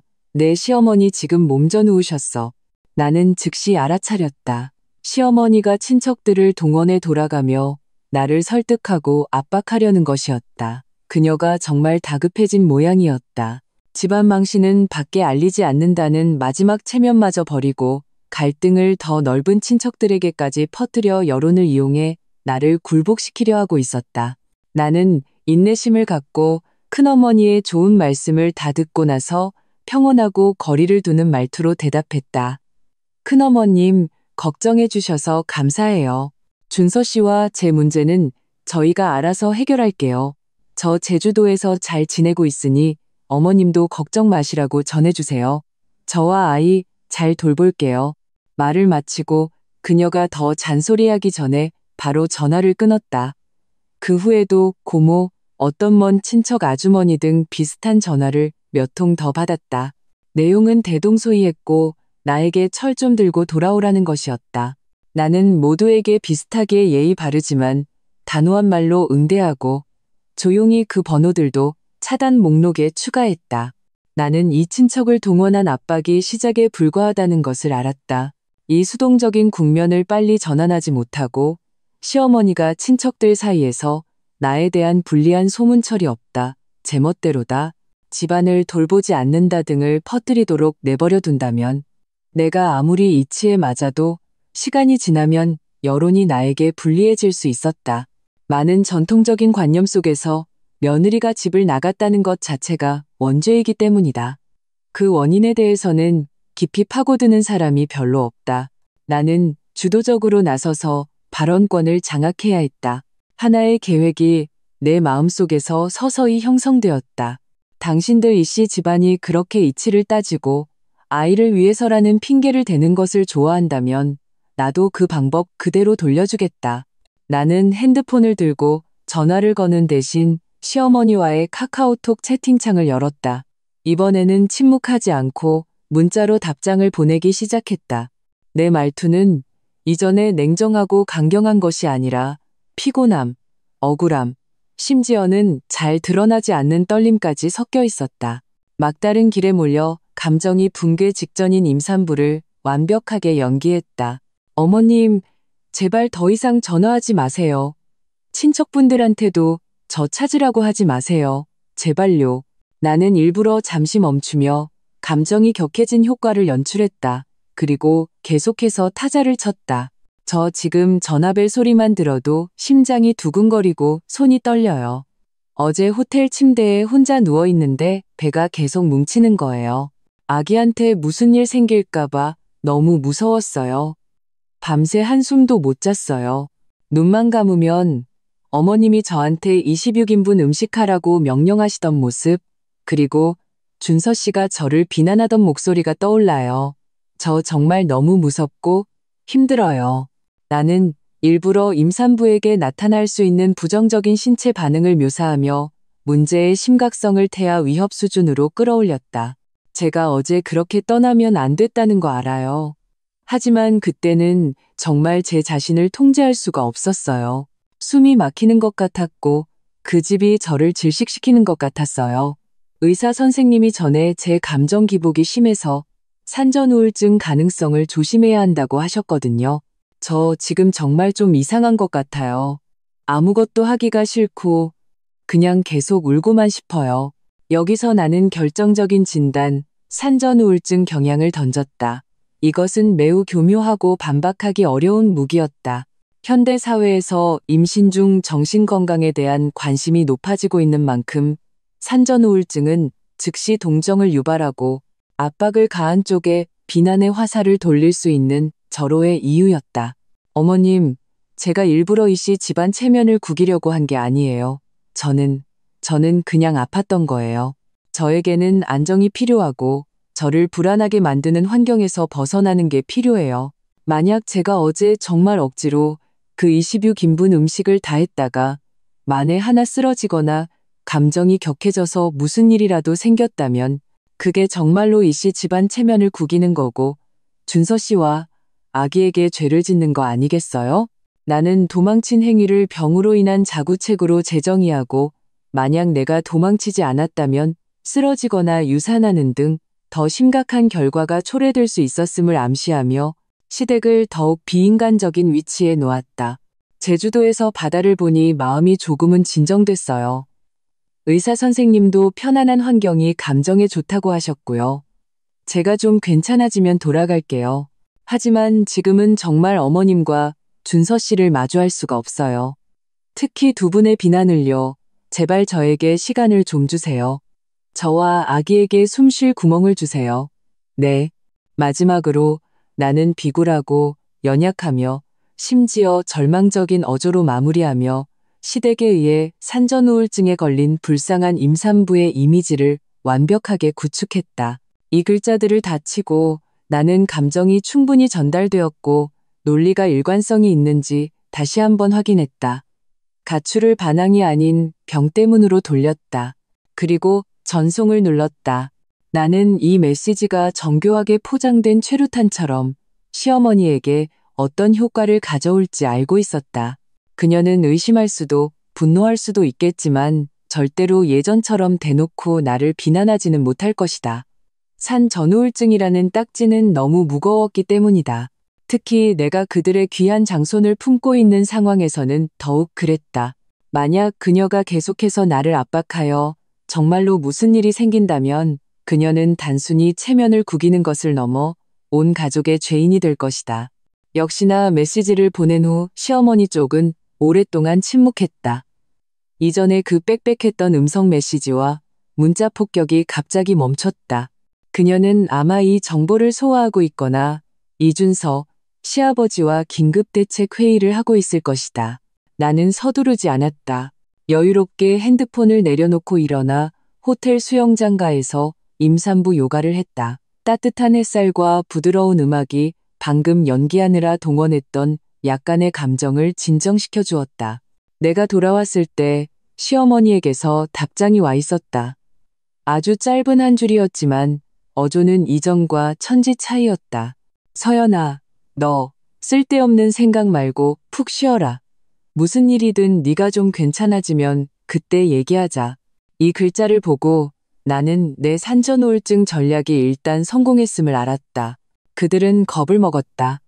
그들은 더 이상 나를 마음대로 주무를 수 있는 약한 존재로 여기지 않고 자신들의 보물 같은 손주에게까지 영향을 미칠 수 있는 언제 터질지 모르는 시한폭탄으로 여기기 시작했다. 시어머니 김미숙 여사의 짧고 부드러워진 답장은 이씨 집안의 나에 대한 포위 공격 제1단계가 그들의 일시적인 후퇴로 끝났음을 알리는 신호탄이었다. 나의 산전우울증 전략은 보이지 않는 방패처럼 그들의 맹공을 성공적으로 막아냈다. 나는 이 잠시의 평온이 그들의 진심 어린 뉘우침에서 비롯된 것이 아니라 쥐를 잡으려다 독을 깰까봐 두려워하는 마음 때문이라는 것을 알았다. 그들이 두려워하는 것은 나 박서연이 아니라 내 병세가 악화될까봐, 내 뱃속의 귀한 장손에게 조금이라도 해가 갈까봐, 임산부를 미치게 만든 악명을 감당할 수 없을까 봐서였다. 하지만 어쨌든 나는 귀중한 숨 돌릴 시간을 벌었다. 더 중요한 것은 내가 성공적으로 여론의 지렛대를 움직였다는 것이다. 역시나 폭풍은 평온해 보이는 수면 아래에서 방향을 틀기 시작했다. 그날 저녁 내 대학 시절 가장 친한 친구인 임지호에게서 카카오톡이 왔다. 말투에는 큰 가십거리를 접한 흥분과 나에 대한 노골적인 지지가 담겨 있었다. 서연아, 대박. 우리 언니 바로 제주도로 날아갔네? 완전 멋져. 잘했어. 내가 너한테 말해주는데 네 시댁 지금 난리 났을 거야.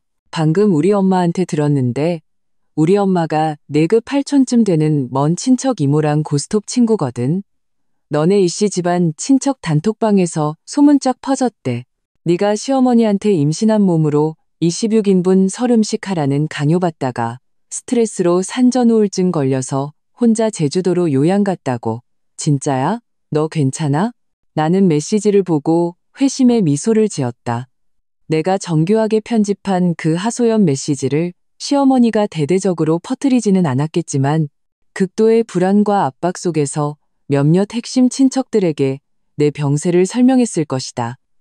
그리고 소문은 날개가 달린 것처럼 친척들 사이에 빠르게 퍼져나갔다. 퍼지는 과정에서 살이 좀 붙었겠지만 핵심 사실, 즉 시어머니가 임산부 며느리에게 엄청난 양의 설 음식 준비를 명령했다는 것은 명백했다. 나는 지우에게 답장했다. 진짜 괜찮아.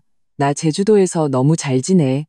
햇볕 쬐고 해산물 먹고 얼마나 좋은지 몰라. 우울증은 걔네 겁주려고 한 말이야. 물론 그때 진짜 화나긴 했지만 지우는 바로 답했다. 그럴 줄 알았어. 연기 잘했네. 그 악독한 시어머니는 그렇게 다뤄야 해. 우리가 무슨 조선시대 여자인 줄 아나? 지금 친척들이 다 네 시어머니 욕한대. 너무 심했다고? 며느리를 사람 취급도 안 한다고. 네 부모님이 들으시면 가슴 아파서 눈물 흘리실 거라고. 이것도 소문의 일부, 갈수록 과장됨. 내 시어머니 이번에 제대로 체면 구겼네. 아마 속 터질걸. 지우와 대화를 마친 후 나는 다른 몇몇 친한 친구나 동료들에게서도 안부 메시지를 받았다. 내용은 비슷했다. 소문을 듣고 내 상태를 걱정하는 것이었다. 나는 일관되게 걱정해줘서 고마워. 나 잘 지내고 제주도에서 바람 쐬고 있어. 자세한 얘기는 나중에 하자라고 답했다. 이런 피드백을 통해 나는 이씨 집안 친척들 사이에서 벌어지고 있는 여론의 쓰나미를 명확하게 파악할 수 있었다. 처음에는 시어머니가 나를 철없고 제멋대로인 며느리로 몰아갔을지 모르지만 내가 산전우울증이라는 더 충격적이고 설득력 있는 이유를 제시하자 여론의 저울추는 급격히 기울었다. 임신 6개월 며느리에게 26인분설 음식을 시켰다는 행위 자체는 조금이라도 공감 능력이 있는 사람이라면 누구나 극도로 심하고 이해하기 어려운 일로 볼 것이다. 이전에는 시어머니의 강한 기세와 불분명한 정보 때문에 친척들이 대놓고 말하지 못했을지 모르지만 이제 우울증이라는 확실한 결과가 나오자 모두의 동정심과 정의감이 발동했다. 비난의 화살은 시어머니에게로 향했다. 나는 친척들이 뒤에서 수군거리는 모습을 상상할 수 있었다. 어머, 미숙 씨가 그런 사람인 줄 몰랐네. 평소에는 되게 교양 있어 보이더니 임신한 며느리한테 어떻게 그렇게 모질게 굴 수 있지? 26인분 음식이라니 생각만 해도 끔찍하다. 어떻게 그런 말을 할 수가 있담. 그러니 서연이가 견디다 못해 도망가지. 누구라도 우울증 걸리겠다. 준서도 문제야. 남편이라는 사람이 엄마를 말리지도 않고 뭐 한 거야. 이씨 집안 이번에 아이고 망신도 이런 망신이 없네. 자업자득이지. 이런 수군거림은 수천 킬로미터 밖에서 시어머니 김미숙 여사의 뺨을 때리는 수많은 보이지 않는 손바닥 같았다. 그녀가 가장 중시하는 체면이 그녀가 가장 신경 쓰는 친척들 사이에서 완전히 박살나 다시는 주워 담을 수 없게 되었다. 그녀는 못된 며느리 때문에 쓰러질 뻔한 피해자에서 손가락질 받는 악독한 시어머니로 전락했다. 이런 여론의 반전은 그녀와 직접 싸우는 것보다 100배는 더 고통스러울 것이다. 그녀는 변명할 수 없었다. 사실이 웅변보다 강했기 때문이다. 그녀는 억누를 수도 없었다. 무사람의 입은 쇠도 녹이기 때문이다. 그녀는 그저 깨진 이를 삼키며 사방에서 쏟아지는 비난과 은밀한 조롱을 견뎌야 했다. 이 정신적인 고문은 설 음식을 준비할 사람이 없어 겪었던 당혹감보다 훨씬 더 깊고 오래갈 것이다. 역시나 다음 날 나는 시어머니의 카카오톡 프로필 사진이 까맣게 바뀐 것을 발견했다. 프로필 배경도 아무것도 없는 회색이었다. 아마 사람 볼 낯이 없거나 친척들에게서 올지도 모르는 걱정이나 질문을 보기 싫어 SNS 잠수를 택한 것이리라. 이것은 의심할 여지 없이 그녀가 여론의 압박 아래 패배했음을 보여주는 명백한 증거였다. 그리고 나는 제주도에서의 여유로운 생활을 계속했다. 나는 많은 사진을 찍었다. 푸른 바다, 황금빛 모래사장, 풍성한 음식, 여유로운 애프터눈티, 심지어 호텔에서 임산부 스파를 받을 때의 편안한 모습까지. 물론 얼굴은 나오지 않게 분위기와 제품 위주로 나는 가장 평온하고 치유되며 아름다운 분위기를 잘 나타내는 사진 몇 장을 골라 다시 인스타그램에 올렸다. 글은 짧고 의미심장하게 햇살 참 좋다. 바다도 참 푸르다. 마음을 비워야 삶의 아름다움을 느낄 수 있구나. 걱정해준 모든 친구들 고마워요. 저도 아기도 잘 있어요. ATU 위치 태그는 여전히 제주도. 이 게시물은 시어머니와 이씨 집안의 골마 터진 상처에 소금을 멋지게 뿌리는 격이었다.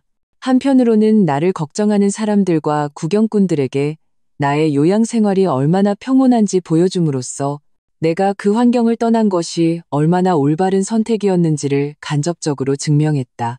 다른 한편으로는 이 평화로운 일상이 이씨 집안의 난장판과 체면 상실과 극명한 대조를 이루며 지독한 아이러니를 만들어냈다. 그 친척들이 이 게시물을 보면 어떻게 생각할까? 시어머니의 악행과 내 가출의 정당성을 더욱 확신하게 될 뿐이다. 나는 이런 조용한 방식으로 모두에게, 그리고 이씨 집안에게 알려주고 싶었다. 당신들을 떠나니 나는 더 잘 산다. 당신들이 내게 가한 압박과 부당함은 내가 삶을 즐기는 동력이 될 것이다. 오후에 내 핸드폰이 한 번 울렸다. 서울 지역 번호였다. 잠시 망설이다가 받았다. 여보세요. 서연이냐? 전화기 저편에서 온화하지만 미안함이 섞인 중년 남성의 목소리가 들려왔다. 시아버지 이강진 씨였다. 그의 말투는 이준서나 김미숙 여사와는 완전히 달랐다. 네, 아버님. 나는 감정을 드러내지 않고 평온하게 대답했다. 그래. 이강진 씨는 한숨을 쉬었다. 말을 꺼내기 어려운 듯 몇 초간 멈칫하다가 말했다. 서연아, 제주도에서는 괜찮으냐? 먹고 자는 건 괜찮고? 돈은 충분히 있니? 부족하면 아버지가 좀 보내줄까? 괜찮아요, 아버님.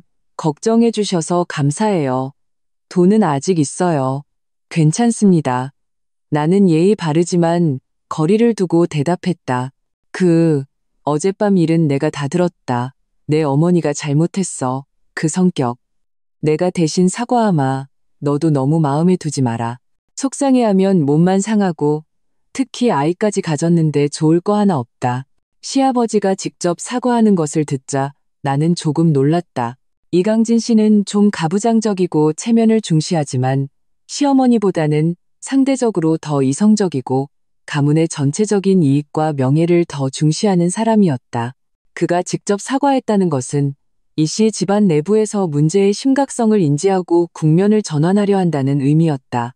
하지만 나는 가벼운 사과 한마디에 흔들릴 생각이 없었다. 일은 이미 벌어졌어요. 아버님, 저는 화가 난 게 아니라 무서웠어요. 나는 다시 산전 우울증이라는 무기를 꺼내들었다. 말투에는 여전히 두려움이 섞여 있었다. 저는 그때 정말 숨이 막히고 절망적이었어요. 지금 그 환경을 떠나니 좀 나아졌어요. 의사 선생님도 마음을 편하게 갖는 게 중요하다고 하셨고요. 그래. 마음 편한 게 최고지. 이강진 씨는 서둘러 맞장구를 쳤다. 너 거기서 푹 쉬면서 마음 잘 추슬러라. 있고 싶은 만큼 있다 와. 비용은 집에서 댈 테니. 언제 돌아오고 싶어지면 아버지한테 알려주렴. 준서 시켜서 데리러 가게 할게. 집에서는 내가 내 어머니 단단히 타이를 테니 앞으로는 절대 이런 일 없을 거다. 감사합니다, 아버님. 제가 마음 정리되면 그때 말씀드릴게요. 나는 말을 매듭짓지는 않았지만 바로 돌아가겠다고 약속하지도 않았다. 전화를 끊고 나는 이씨 집안이 초기의 강경한 문책에서 수동적인 달래기로 완전히 전환했음을 알았다. 시아버지의 사과는 그들이 잘못을 인정했다는 의미였고 시어머니의 체면은 이 순간 완전히 땅에 떨어졌다. 시아버지 이강진 씨의 전화는 평온해 보이는 호수에 던져진 돌멩이처럼 파문을 일으켰다. 그리고 이씨 집안 내부의 권력 구도가 흔들리고 태도가 바뀌고 있음을 예고했다. 나는 진짜 시험이 이제 이준서로부터 올 것임을 직감했다. 역시나 시아버지가 전화한 다음 날 오후 내가 호텔 해변의 파라솔 아래에서 해풍을 맞으며 소설을 읽고 있을 때 핸드폰 화면이 밝아졌다. 낯선 제주 지역 번호였다. 나는 마음속으로 희미하게 움직임을 느꼈다. 예감이 들었다. 나는 그 번호가 몇 초간 울리도록 내버려 두다가 천천히 전화를 받았다. 말투는 평온했다. 여보세요? 전화기 저편은 2초간 침묵했다. 그리고 낮고 잠기고 명백한 피로와 불안이 섞인 목소리가 들려왔다. 서연아, 나야, 준서. 그가 역시 왔다. 시아버지의 압박 때문이었는지 아니면 스스로 정신을 차린 것인지 그가 행동에 나선 것이다. 그가 직접 제주도까지 날아온 것은 내 예상을 조금 벗어나는 일이었다. 나는 그가 기껏해야 계속 전화 폭탄을 날리거나 카톡으로 참여할 것이라고 생각했다. 무슨 일이죠? 나는 여전히 거리를 유지했다. 목소리에는 어떤 감정의 파동도 느껴지지 않았다. 마치 스팸 전화를 받는 것 같았다. 나의 냉담함은 명백히 그를 아프게 한 듯했다. 그의 숨이 멎었고 말투는 더 다급하고 비굴해졌다. 서연아, 나 제주도에 왔어. 방금 공항에 내렸어. 나 좀 만나줄 수 있을까? 우리 얼굴 보고 얘기 좀 하자. 응? 내가 잘못했어. 내가 정말 잘못했어. 무슨 얘기를요? 나는 손에 든 책을 가볍게 덮고 시선을 멀리 수평선으로 돌렸다. 목소리는 여전히 온기가 없었다. 전화로 이미 다 분명히 말했잖아요. 당신과 당신 어머니가 진정으로 잘못을 인정하고 내가 만족할 만한 약속을 하기 전까지는 우리 사이에 더할 얘기는 없다고 생각하는데요. 아니야. 얼굴 보고 얘기하는 건 달라. 이준서는 다급하게 말했다. 목소리에는 애원하는 듯한 울음기마저 섞여 있었다. 서연아, 내가 개자식이었어. 인간도 아니었어. 그날 너한테 그렇게 말하면 안 됐어. 나중에 계속 생각해봤는데 엄마가 정말 너무하셨어. 26인분 음식을 너 같은 임산부한테 시키다니. 생각만 해도 끔찍해. 나는 그때 왜 그렇게 귀신에 씌었는지 그깟 빌어먹을 체면만 생각하고 네 편에 서주지 못했을까. 그의 참회는 이전의 비난보다는 훨씬 듣기 좋았다. 적어도 사실은 인정하고 있었다. 하지만 나는 몇 마디 좋은 말에 감동할 사람이 아니었다. 늑대가 나타났다는 이야기는 너무 많이 들었다. 아, 이제야 깨달았군요. 내 말투는 약간의 조롱을 담고 있었다. 아버님이 압박해서요? 아니면 친척들 수군거림에 더 이상 못 버티겠어서요? 아니야, 정말 아니야. 이준서는 극구 부인하며 흥분해서 말했다. 나 스스로 깨달은 거야. 서연아, 네가 떠난 후에 집은 엉망진창이 됐어. 엄마는 방에 틀어박혀 나오지도 않으시고 아버지는 한숨만 쉬셔. 텅 빈 주방을 보면서 네가 혼자 아이를 품고 쫓겨나듯 떠난 걸 생각하니까 내 마음이 칼로 베는 것 같았어. 그때서야 깨달았어. 체면이고 뭐고 친척들 시선이고 뭐고 다 너보다 중요하지 않다는 걸. 너와 우리 아기보다 중요한 건 아무것도 없다는 걸. 그는 진심을 다해 말했지만 나는 그저 냉정하게 듣고만 있었다. 남자의 참회는 잃었을 때 가장 진솔하지만 그 진심이 얼마나 갈지는 미지수였다. 서연아, 나한테 기회 한 번만 줘. 딱 한 번만. 얼굴 보고 너한테 사과하게 해줘. 응. 그는 거의 애원하고 있었다. 네가 묵고 있는 호텔 알려줘. 내가 그리로 갈게. 아니면 우리가 만날 장소를 정하자. 약속할게. 그냥 얘기만 할게. 절대로 너한테 아무것도 강요하지 않을게. 나는 잠시 침묵했다. 만나지 않으면 이 교착 상태를 깰 수 없다. 만나는 것에는 위험이 따르지만 그가 정말 변했는지 관찰하고 다음 단계를 결정하는 데 중요한 열쇠가 될 수도 있었다. 게다가 이곳은 나의 영토다. 주도권은 내게 있었다.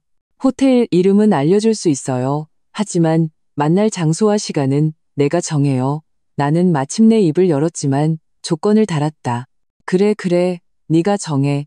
다 내 말 들을게. 이준서는 서둘러 동의했다. 나는 내가 묵고 있는 리조트 호텔 이름을 알려주고 호텔 1층 커피숍에서 1시간 뒤에 봐요. 시간은 딱 30분만 줄게요. 라고 말했다. 알았어. 바로 택시 타고 갈게. 30분이면 30분. 그는 마치 구명주를 잡은 사람처럼 연신 대답했다. 전화를 끊고 나는 바로 움직이지 않았다. 해변에서 20분을 더 누워 있다가 천천히 일어나 방으로 돌아가 샤워를 했다. 넉넉하고 편안하지만 디자인이 세련된 인부복 원피스로 갈아입고 옅은 화장을 해서 안색이 좋아 보이게 여유로워 보이게 연출했다. 나는 그에게 보여줘야 했다. 그와 이씨 집안 없이도 나는 잘 지낸다는 것을, 나의 상태가 그들에게 가장 강력한 반격이라는 것을. 내가 정시에 호텔 커피숍에 나타났을 때 이준서는 이미 창가 자리에 앉아 기다리고 있었다. 그는 매우 초췌해 보였다. 눈밑은 거무죽죽했고 면도도 하지 않았으며 양복은 구겨져 있었다. 예전의 엘리트 모습은 온데간데 없었다. 그는 나를 보자마자 벌떡 일어섰다. 그의 눈빛에는 죄책감, 갈망, 긴장, 그리고 약간의 놀라움까지 복잡한 감정이 뒤섞여 있었다. 아마 내 상태가 너무 좋아서일 것이다. 나는 평온하게 걸어가 그의 맞은편 자리에 앉았다. 그리고 신선한 과일 주스를 주문했다. 서연아, 그가 입을 열자마자 목이 메는 듯했다. 너, 안색이 아주 좋아 보이네. 제주도 날씨가 사람한테 잘 맞나 봐요. 나는 무심하게 말하며 컵 속에 빨대를 저었다. 할 얘기가 뭐죠? 그는 두 손을 테이블 위에 올려놓고 불안하게 깍지를 꼈다. 심호흡을 하고 참회하기 시작했다. 서연아, 미안해. 이 사과 너무 늦었지. 엄마가 너한테 설 음식 시키셨을 때 내가 없었던 것도 잘못이고 네가 떠난 후에 너를 이해하기는커녕 비난만 했던 것도 잘못이야. 나는 정말 철없는 마마보이였어. 그는 고개를 숙여 내 눈을 참아보지 못했다. 말은 매우 빨랐다. 마치 멈추면 용기를 잃을까봐 두려운 듯. 나 며칠 동안 정말 많이 생각했어. 네가 우리 집에 시집 온 후로 엄마가 은근히 너를 트집 잡으셨는데 나는 매번 너한테 참으라고만 했지. 나는 그게 집안의 평화를 지키는 길이라고 생각했어. 이제야 알았어. 그건 엄마가 너를 상처 주도록 내가 방치한 거였고 우리 사이의 감정을 갉아먹는 짓이었어. 나는 내 감정을 무시했고 소위 효도와 체면을 너의 존엄성과 행복보다 위에 뒀어. 네가 떠나고 집이 엉망이 되고 나서야 나는 정신이 번쩍 들었어. 네가 없으면 이 집이 무슨 집이야. 그 가식적인 체면이 다 무슨 소용이야. 서연아, 내가 정말 잘못했어. 나는 좋은 남편도 아니었고 좋은 아빠가 될 자격도 없어. 하지만 제발 나한테 다시 한번 기회를 줘. 내가 만회하게 해줘. 응? 그는 감정이 북받친 듯 말했다. 눈가가 붉어졌고 눈물 몇 방울이 떨어지기까지 했다. 예전 같았으면 마음이 약해졌을지도 모른다. 하지만 지금 내 마음은 단단한 얼음으로 덮여 있는 것 같았다. 나는 참회의 눈물이 값싸다는 것을 알았다. 진짜 변화가 중요했다. 나는 조용히 그의 말을 다 듣고 천천히 입을 열었다. 질문은 핵심을 찔렀다. 이준서, 잘못을 알았다고 했죠. 그럼 어떻게 만회할 건가요? 앞으로 다시는 이런 일이 일어나지 않도록 어떻게 보장할 거죠?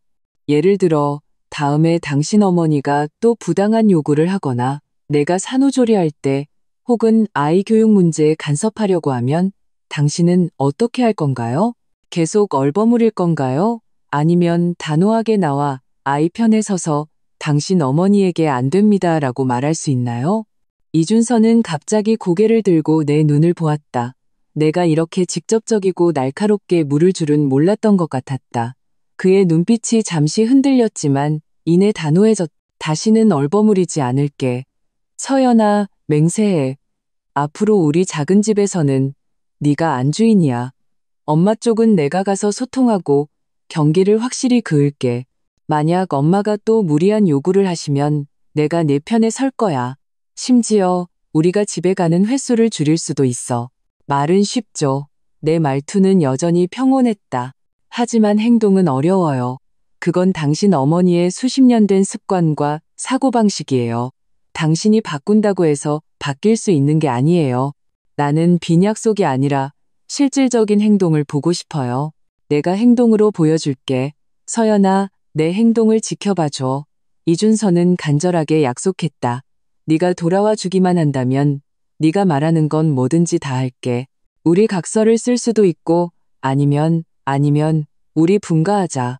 우리 세 식구 그냥 분가해서 살자. 그것은 꽤 진심 어린 제안이었다. 하지만 나는 바로 동의하지 않았다. 생각할 시간이 필요해요. 나는 시계를 보았다. 30분이 거의 다 되어가고 있었다. 당신의 사과는 받았어요. 하지만 용서 여부는 당신의 앞으로의 행동을 보고 결정할 거예요. 그리고 내 마음을 추스를 시간도 필요하고요. 내 제주도 휴가는 아직 안 끝났어요. 나는 당분간 여기 더 머무를 거예요. 당신은 돌아가도 좋아요. 이준서의 얼굴에 명백한 실망감이 드러났지만 그는 감히 강요하지 못했다. 그저 간절하게 말했다. 알았어. 네가 생각해. 천천히 생각해. 나는 너 방해 안 할게. 나 그냥 제주도에 호텔 잡고 머물면서 내 소식 기다리면 안 될까? 혹시 네가 뭐가 필요하면 내가 바로 달려갈 수 있잖아. 그는 이런 기다리는 자세로 진심을 표현하고 싶어 했다. 나는 긍정도 부정도 하지 않았다. 마음대로 해요. 하지만 경고하는데 나를 미행하거나 내 생활을 방해하려고 하지 마세요. 그러면 모든 건 끝이에요. 안 해. 약속할게. 그는 서둘러 손을 들며 맹세했다. 30분이 되었다. 나는 자리에서 일어났다. 서연아, 이준서도 급히 일어서며 아쉬움과 간청이 가득한 눈빛으로 나를 보았다. 몸조리 잘해. 그리고 아기도. 너 기다릴게. 나는 대답 없이 엘리베이터로 걸어갔다. 엘리베이터 문이 천천히 닫히며 그의 간절한 시선을 차단했다. 나는 진짜 시험이 이제 막 시작되었다는 것을 알았다. 약속은 쉽지만 지키기는 어렵다. 이준서가 과연 어머니의 압박을 이겨내고 약속을 지킬 수 있을지, 김미숙 여사가 정말로 고개를 숙여 사과할지, 이 모든 것은 아직 미지수였다. 5장, 새로운 질서, 그리고 미래. 제주도를 떠나 나는 이씨 집안의 그 숨막히는 빌라로 돌아가지 않았다. 심지어 이준서와 나의 신혼집으로도 가지 않았다. 그곳에도 시어머니의 그림자가 드리워져 있을 것이 뻔했다. 나는 시내 회사에서 멀지 않은 곳에 가구가 완비된 오피스텔을 구해 잠시 머물렀다. 이준서가 돕겠다고 나섰지만 나는 거절했다. 나에게는 완전히 독립적인 공간, 나 스스로 통제할 수 있는 피난처가 필요했다. 이준서는 약속을 이행하기 시작했다. 그는 효율적이었다. 내가 새 숙소에 자리 잡은 다음 날, 그는 이미 괜찮은 집 몇 군데를 봐두었다며 사진과 자료를 보내왔다. 나더러 고르라고 했다. 태도는 진솔했고 행동은 신속했다. 이것은 좋은 시작이었다. 하지만 나는 진짜 어려운 싸움이 그 강한 어머니의 고개를 숙이게 하는 것임을 알고 있었다. 이것은 단순한 사과 한마디의 문제가 아니라 미래 가정 내 발언권의 완전한 역전에 관한 문제였다. 며칠 후 저녁, 나는 이준서에게서 전화를 받았다. 그의 목소리는 피곤해 보였지만 한편으로는 큰 짐을 내려놓은 듯한 안도감이 묻어 있었다. 서연아, 엄마랑 얘기했어. 엄마가 너한테 사과하기로 하셨어. 봐서 시간 잡고 얼굴 보고 할까? 아니면 전화로 할까? 나는 그 대화가 얼마나 힘들었을지 상상할 수 있었다. 김미숙 여사의 분노, 불만, 억울함, 그리고 결국 아들과 아마도 시아버지의 압박에 못 이겨 굴복해야 했던 굴욕감. 나는 그녀의 비참한 모습을 감상할 생각은 없었지만 이 상징적인 승리의 과실은 반드시 챙겨야 했다. 전화로 해요. 나는 평온하게 대답했다. 얼굴 보고 사과받다가는 내가 감정을 통제하지 못할 수도 있고 그녀의 그 마지못해 하는 얼굴을 보고 싶지도 않았다. 전화는 거리가 있어서 오히려 나의 냉정과 우위를 유지하는 데 도움이 될 것이다. 알았어. 그럼 엄마한테 지금 전화하라고 할게. 이준서가 조심스럽게 물었다. 그래요. 전화를 끊고 얼마 지나지 않아 익숙한 번호로 전화가 걸려왔다. 시어머니 김미숙 여사였다. 나는 심호흡을 하고 통화 버튼을 눌렀다. 하지만 먼저 입을 열지는 않았다. 전화기 저편은 오랫동안 침묵했다. 약간 거친 숨소리만이 상대방의 극도로 불안정한 마음 상태를 보여주고 있었다. 좋기 30초는 지났을까? 마침내 시어머니의 목소리가 들려왔다. 그 목소리는 건조하고 뻣뻣했으며 예전의 위세는 온데간데 없었다. 심지어 잘 느껴지지 않는 떨림마저 섞여 있었다. 서연아. 그녀는 내 이름을 부르고 잠시 멈췄다. 마치 용기를 모으는 듯했다. 나, 설날 그 일, 너한테 사과한다. 내가 잘못했어. 생각이 짧았다. 너 같은 임산부한테 그렇게 많은 사람들 음식을 시키면 안 되는 거였는데 그녀는 매우 힘들게 말했다. 한 글자 한 글자가 마치 이 사이로 짜내는 것 같았다. 변명도 하지만도 없었다. 이것이 그녀가 할 수 있는 최선일 것이다. 나는 전화기 너머로 이준서가 나지막이 무언가 속삭이는 소리마저 들을 수 있었다. 나는 핸드폰을 쥐고 예상했던 통쾌함이나 환희 대신 모든 것이 제자리를 찾아가는 듯한 평온함을 느꼈다. 심지어 약간의 서글픔마저 들었다. 한바탕의 고부 갈등이 이런 식으로 일단락되었다. 옳고 그름을 떠난 화해가 아니라 힘겨루기 끝에 잠정적인 휴전 같았다. 어머님, 사과는 잘 받았어요. 내 목소리는 여전히 평온했고 희로애락을 읽을 수 없었다. 설날 일은 단지 도화선이었을 뿐이에요. 어머님이 알아주셨으면 하는 건 제가 필요한 건 단순한 미안하다는 말이 아니라 진정한 존중과 경계라는 거예요. 저는 준서 씨의 아내이고 어머님의 미래 손주의 엄마예요. 이 씨 집안의 가사도우미도 아니고 마음대로 명령할 수 있는 아랫사람도 아니고요. 내 말투는 겸손하지만 단호했고 거역할 수 없는 힘이 실려 있었다. 전화기 저편은 다시 침묵했다. 숨소리가 더 거칠어졌다. 나는 이 말이 그녀에게 또 다른 충격이라는 것을 알았다. 한참 만에 시어머니가 퉁명스럽게 세 글자를 내뱉었다. 짙은 불만과 억압이 담겨 있었다. 준서 씨가 저희 앞으로의 계획에 대해 말씀드렸을 거예요. 나는 계속해서 말했다. 말투는 조금 부드러워졌지만 입장은 여전히 확고했다. 저희는 분가해서 살 거예요. 앞으로 저희 작은 가정의 일은 저희가 알아서 처리할 거고요. 물론 어머님은 영원히 준서 씨의 어머니시고 아이의 할머니시죠. 마땅히 해야 할 효도와 예의는 다 할 거예요. 하지만 저희의 삶도 존중해 주세요. 이것이 내가 그은 선이고 미래의 관계 준칙이었다. 너희들 마음대로 해라. 시어머니의 목소리는 힘이 빠져 있었고 약간의 토라짐도 섞여 있었다. 그녀는 아들이 이미 등을 돌렸고 자신이 더 강하게 나가봤자 아들을 더 멀리 밀어낼 뿐이라는 것을 깨달았을지도 모른다. 그럼 이만 끊을게요. 어머님, 건강 잘 챙기세요. 나는 더 말하지 않고 예의 바르지만 거리를 두고 통화를 마쳤다. 전화를 내려놓고 나는 창가로 걸어가 아래층 도시의 야경을 바라보았다. 한바탕의 폭풍우는 일단 잠잠해진 듯했다. 시어머니는 마지못해서나마 그 오만한 고개를 숙였다. 이준서는 뉘우침과 행동으로 성의를 보였다. 나는 나와 아이를 위해 독립적인 공간과 명확한 경계를 얻어냈다. 겉으로 보기에는 내가 대승을 거둔 것 같았다. 하지만 나는 결혼과 가정의 경영이 전쟁에서 이기는 것보다 훨씬 더 복잡하다는 것을 알았다. 시어머니의 타협은 상황에 떠밀린 것이고 그녀의 관념은 뿌리 깊어 앞으로도 마찰이 없을 수 없다. 이준서의 젖대기가 완전할지는 시간과 사건이 증명해 줄 것이다. 그리고 나 자신 이 모든 일을 겪으며 마음가짐이 완전히 변했다. 나는 더 이상 무조건 참고 시댁의 인정을 받기 위해 애쓰던 박서연이 아니었다. 나는 더 독립적이고 더 냉철하며 더 단단해졌다.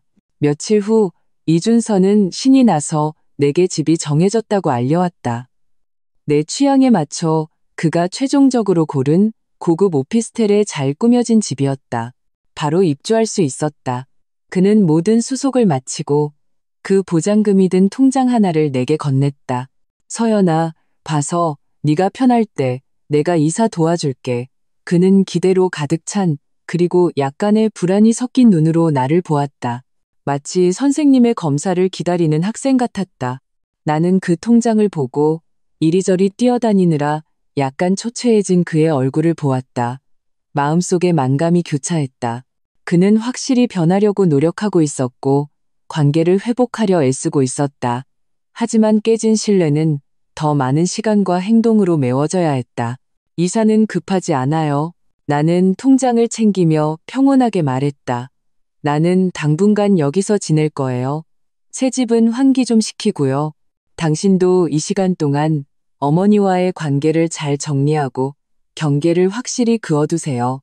우리가 이사한 첫날부터 당신 어머니의 갑작스러운 방문으로 시끄러워지는 건 원치 않아요. 이준서의 눈에 빛이 잠시 흐려졌지만 그는 곧 기운을 차렸다.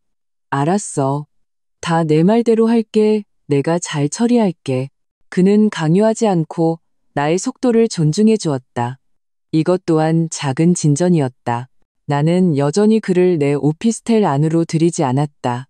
그가 나를 보러 올 때마다 우리는 1층이나 근처 커피숍에서만 잠시 만났다. 나는 이 거리감이 필요했다. 냉정을 유지하기 위해. 그리고 그에게 박서연은 돌아왔지만 예전의 박서연이 아니다. 우리의 관계는 재건되어야 하며 그 주도권은 내게 있다는 것을 명확히 알려주기 위해. 이씨 집안 친척들 사이에서 우리 집 고부 갈등에 대한 소문은 점차 잦아들었다. 하지만 여론의 방향은 완전히 바뀌었다. 예전에 시어머니 편을 들었을지도 모르는 친척들이 이제 나를 보는 눈빛에는 예의와 심지어 약간의 경외심마저 섞여 있었다.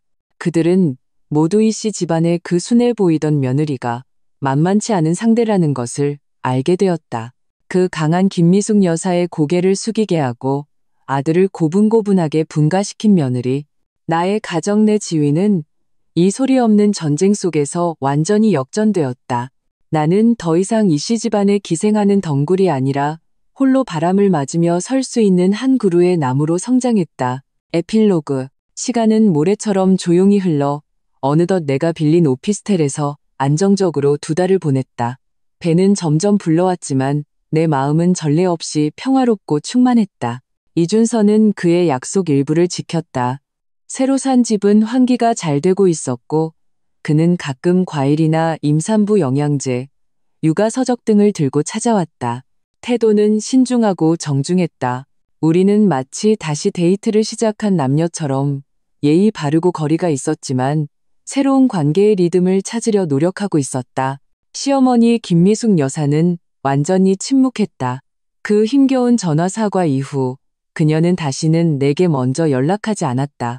이준서 말로는 그녀가 이번 일로 정말 충격을 받아 한동안 침울해했고 가끔 가족 모임에서 쓸쓸한 표정을 짓지만 더 이상 우리 생활에 이래라 저래라 하지 않는다고 했다. 그녀가 현실을 받아들인 것인지 아니면 새로운 기회를 엿보며 힘을 비축하고 있는 것인지는 알 수 없다. 하지만 어쨌든 나에게 이 귀한 평온은 이미 승리였다. 나는 서둘러 새 집으로 이사하지도 이준서를 내 삶의 중심으로 즉시 다시 받아들이지도 않았다. 나는 이 독립적인 통제감을 즐겼다. 낮에는 평소처럼 일하고 퇴근 후에는 완전히 나만의 공간으로 돌아와 책을 읽고 음악을 듣고 태교를 하며 뱃속의 아기와 대화했다. 나는 온라인 임산부 심리 상담 과정에 등록했고 투자와 재테크를 배우며 그 보장금의 미래를 계획하기 시작했다. 내 인생의 중심이 처음으로 이씨 집안 며느리라는 정체성이 아니라 나의 성장과 미래 계획에 이렇게 명확하게 맞춰졌다. 이준서도 점차 이 새로운 방식에 적응하는 듯했다. 그는 처음처럼 조급해하지 않고 관계 회복을 위한 연기가 아니라 진정으로 나를 걱정하는 법을 배우기 시작했다. 그는 내 산부인과 검진 날짜를 기억하고 미리 시간을 내어 함께 가주었고 내가 가끔 거절하긴 했지만 내가 무심코 먹고 싶다고 했던 것을 기억했다가 다음번에 슬며시 가져왔다. 그는 내가 추천한 여성 심리와 친밀 관계에 관한 책들을 읽기 시작했고 그 내용에 대해 나와 토론하려 애썼다. 어느 날 저녁 그가 끓인 제비즙을 가져와서 거실에 앉았을 때 분위기는 드물게 평화로웠다. 서연아, 그가 그릇을 내려놓으며 진지하게 말했다. 나 요즘 많이 생각했어. 예전에는 내가 진짜 너를 본 적이 없었던 것 같아. 내가 본 건 내 이상 속의 아내, 즉 온순하고 순종적이며 가정을 중심으로 생각하는 모습이었어. 나는 너의 재능, 너의 독립성, 너의 희로애락을 무시했어. 나는 조금 놀라서 그를 쳐다보았다. 그가 이런 말을 할 줄은 몰랐다. 그는 쓴웃음을 지으며 말을 이었다. 이번 일은 마치 찬물을 뒤집어 쓴 것 같았어. 네가 제주도에서 혼자 그렇게 멋지고 자신감 있게 지내는 걸 보고 네가 압박에 맞서 그렇게 강하게 저항하는 힘이 있는 걸 보고 나는 깨달았어. 내가 나의 어리석음과 비겁함 때문에 얼마나 소중한 아내를 잃을 뻔했는지. 너는 나의 부속품이 아니었어. 너는 완전하고 독립적인 한 개인이었어. 내가 예전에는 너무 독선적이었어. 이 말은 그가 이전에 했던 모든 사과와 약속보다 더 영혼에 와닿았다. 그것은 그가 우리 관계의 가장 근본적인 문제, 즉 평등과 존중에 대해 진정으로 반성하기 시작했다는 의미였다. 준서 씨, 나는 천천히 입을 열었다. 내 목소리에는 오랜만에 약간의 온기가 담겨 있었다. 당신이 그렇게 생각해주니 나도 기뻐요. 결혼은 두 독립적인 개인이 결합하는 것이고 1 더하기 1이 2가 되는 파트너 관계이지 누가 누구에게 의존하거나 서로를 잠식하는 관계가 아니에요. 나도 예전에는 잘못이 있었어요. 당신과 당신 가족의 인정을 너무 갈망한 나머지 나 자신을 잃어버렸죠. 무조건 참다가 내 발판을 잃을 뻔했어요. 이것은 내가 처음으로 나의 과거 문제를 솔직하게 인정한 것이었다. 이것은 타협이 아니라 성장 후의 명확한 인식이었다. 이준서의 눈이 희망의 빛을 본 듯 반짝였다. 서연아, 그럼 우리 다시 시작할 수 있을까? 네가 원하는 방식으로, 평등하고 존중하고 서로 지지해주는 방식으로. 나는 바로 대답하지 않고 볼록 솟은 배를 어루만지며 그 안에 작은 생명의 태동을 느꼈다. 한참 만에 나는 고개를 들어 기대와 조심스러움이 가득한 그의 눈을 보며 말했다. 준서 씨, 우리 시도해 볼 수 있어요. 하지만 다시 시작한다는 것이 과거로 돌아간다는 뜻은 아니에요. 과거의 방식은 실패했다는 것이 증명됐으니까요. 우리는 완전히 새로운 관계를 만들어야 해요. 그 관계 속에서 나는 박서연, 먼저 나 자신이고 그 다음이 당신의 아내, 아이의 엄마예요. 나에게는 나만의 공간, 직업, 친구들이 필요해요. 당신도 마찬가지예요. 당신은 먼저 당신 자신이고 그 다음이 내 남편이죠. 우리는 사랑해서 결혼한 것이지 결혼으로 서로를 얽매고 소모시키기 위해서가 아니에요. 나는 잠시 멈추고 나의 최종 결정을 말했다. 아이가 태어나기 전까지는 나는 계속 여기서 지낼 거예요. 당신은 자주 나를 보러 와도 좋아요. 우리 같이 육아 지식을 공부하고 아기용품을 준비해요. 아이가 태어난 후에 우리 같이 새 집으로 이사해요. 하지만 한 가지는 분명히 해야 해요. 새 집은 우리 세 사람의 핵가족의 공간이에요. 당신 부모님은 가족이지만 우리 작은 가정의 의사결정권자는 아니에요. 이것이 마지노선이에요. 이준서는 진지하게 들었다. 그의 눈에는 이전의 갈등이나 망설임이 없었다. 대신 명확한 결단력이 있었다. 알겠어. 전적으로 동의해. 서연아, 아직 나에게, 우리 가족에게 기회를 줘서 고마워. 내가 평생을 바쳐서 너의 선택이 틀리지 않았다는 걸 증명할게. 이번에는 그의 눈빛에서 이전과는 다른 결심을 보았다. 그것은 단순히 잃을까봐 두려워하는 공포가 아니라 미래에 대한 동경과 노력하겠다는 굳은 의지였다. 한 달이 더 지났다. 햇살이 눈부신 어느 주말, 나는 이준서와 함께 이미 꾸며놓은 새 집을 보러 가자고 먼저 제안했다. 따뜻한 색감, 완비된 시설, 특히 햇살이 가득한 아기 방은 나에게 오랜만에 집에 대한 기대를 느끼게 했다. 나는 바로 이사하지는 않았지만 그 방문은 마치 의식처럼 우리 관계의 해빙과 새로운 여정의 시작을 알렸다. 지금 나는 임신 9개월이 거의 다 되었고 출산 예정일이 가까워지고 있다. 나는 여전히 나의 작은 오피스텔에 살며 평온한 마음으로 새로운 생명을 맞이할 준비를 하고 있다. 이준서는 합격점의 예비 아빠가 되었다. 세심하고 배려 깊으며 나의 모든 결정을 전적으로 존중해준다. 우리 사이에는 열애 시절의 열정은 조금 줄었지만 비바람을 겪은 후에 깊은 이해와 유대감이 생겼다. 인생의 중요한 단계를 함께 마주할 전후에 더 가까워졌다. 시어머니는 가끔 이준서를 통해 보양식을 보내주시지만 태도는 예의 바르고 거리를 유지한다. 그녀가 마음속으로 진정 현재 상황을 받아들였는지는 알 수 없다. 하지만 적어도 표면적인 평화는 유지되었다. 그것으로 충분했다. 나는 더 이상 그녀의 진심 어린 사랑을 기대하지도 그녀의 괴롭힘을 두려워하지도 않는다. 왜냐하면 나는 나의 세상, 나의 행복이 더 이상 그녀의 태도에 의존하지 않는다는 것을 알기 때문이다. 이 결혼의 위기는 나에게 단순히 반항의 승리가 아니라 완전한 자아의 각성이었다. 나는 결혼에 대한 비현실적인 환상과 시댁에 대한 무원칙적인 순종을 잃었다.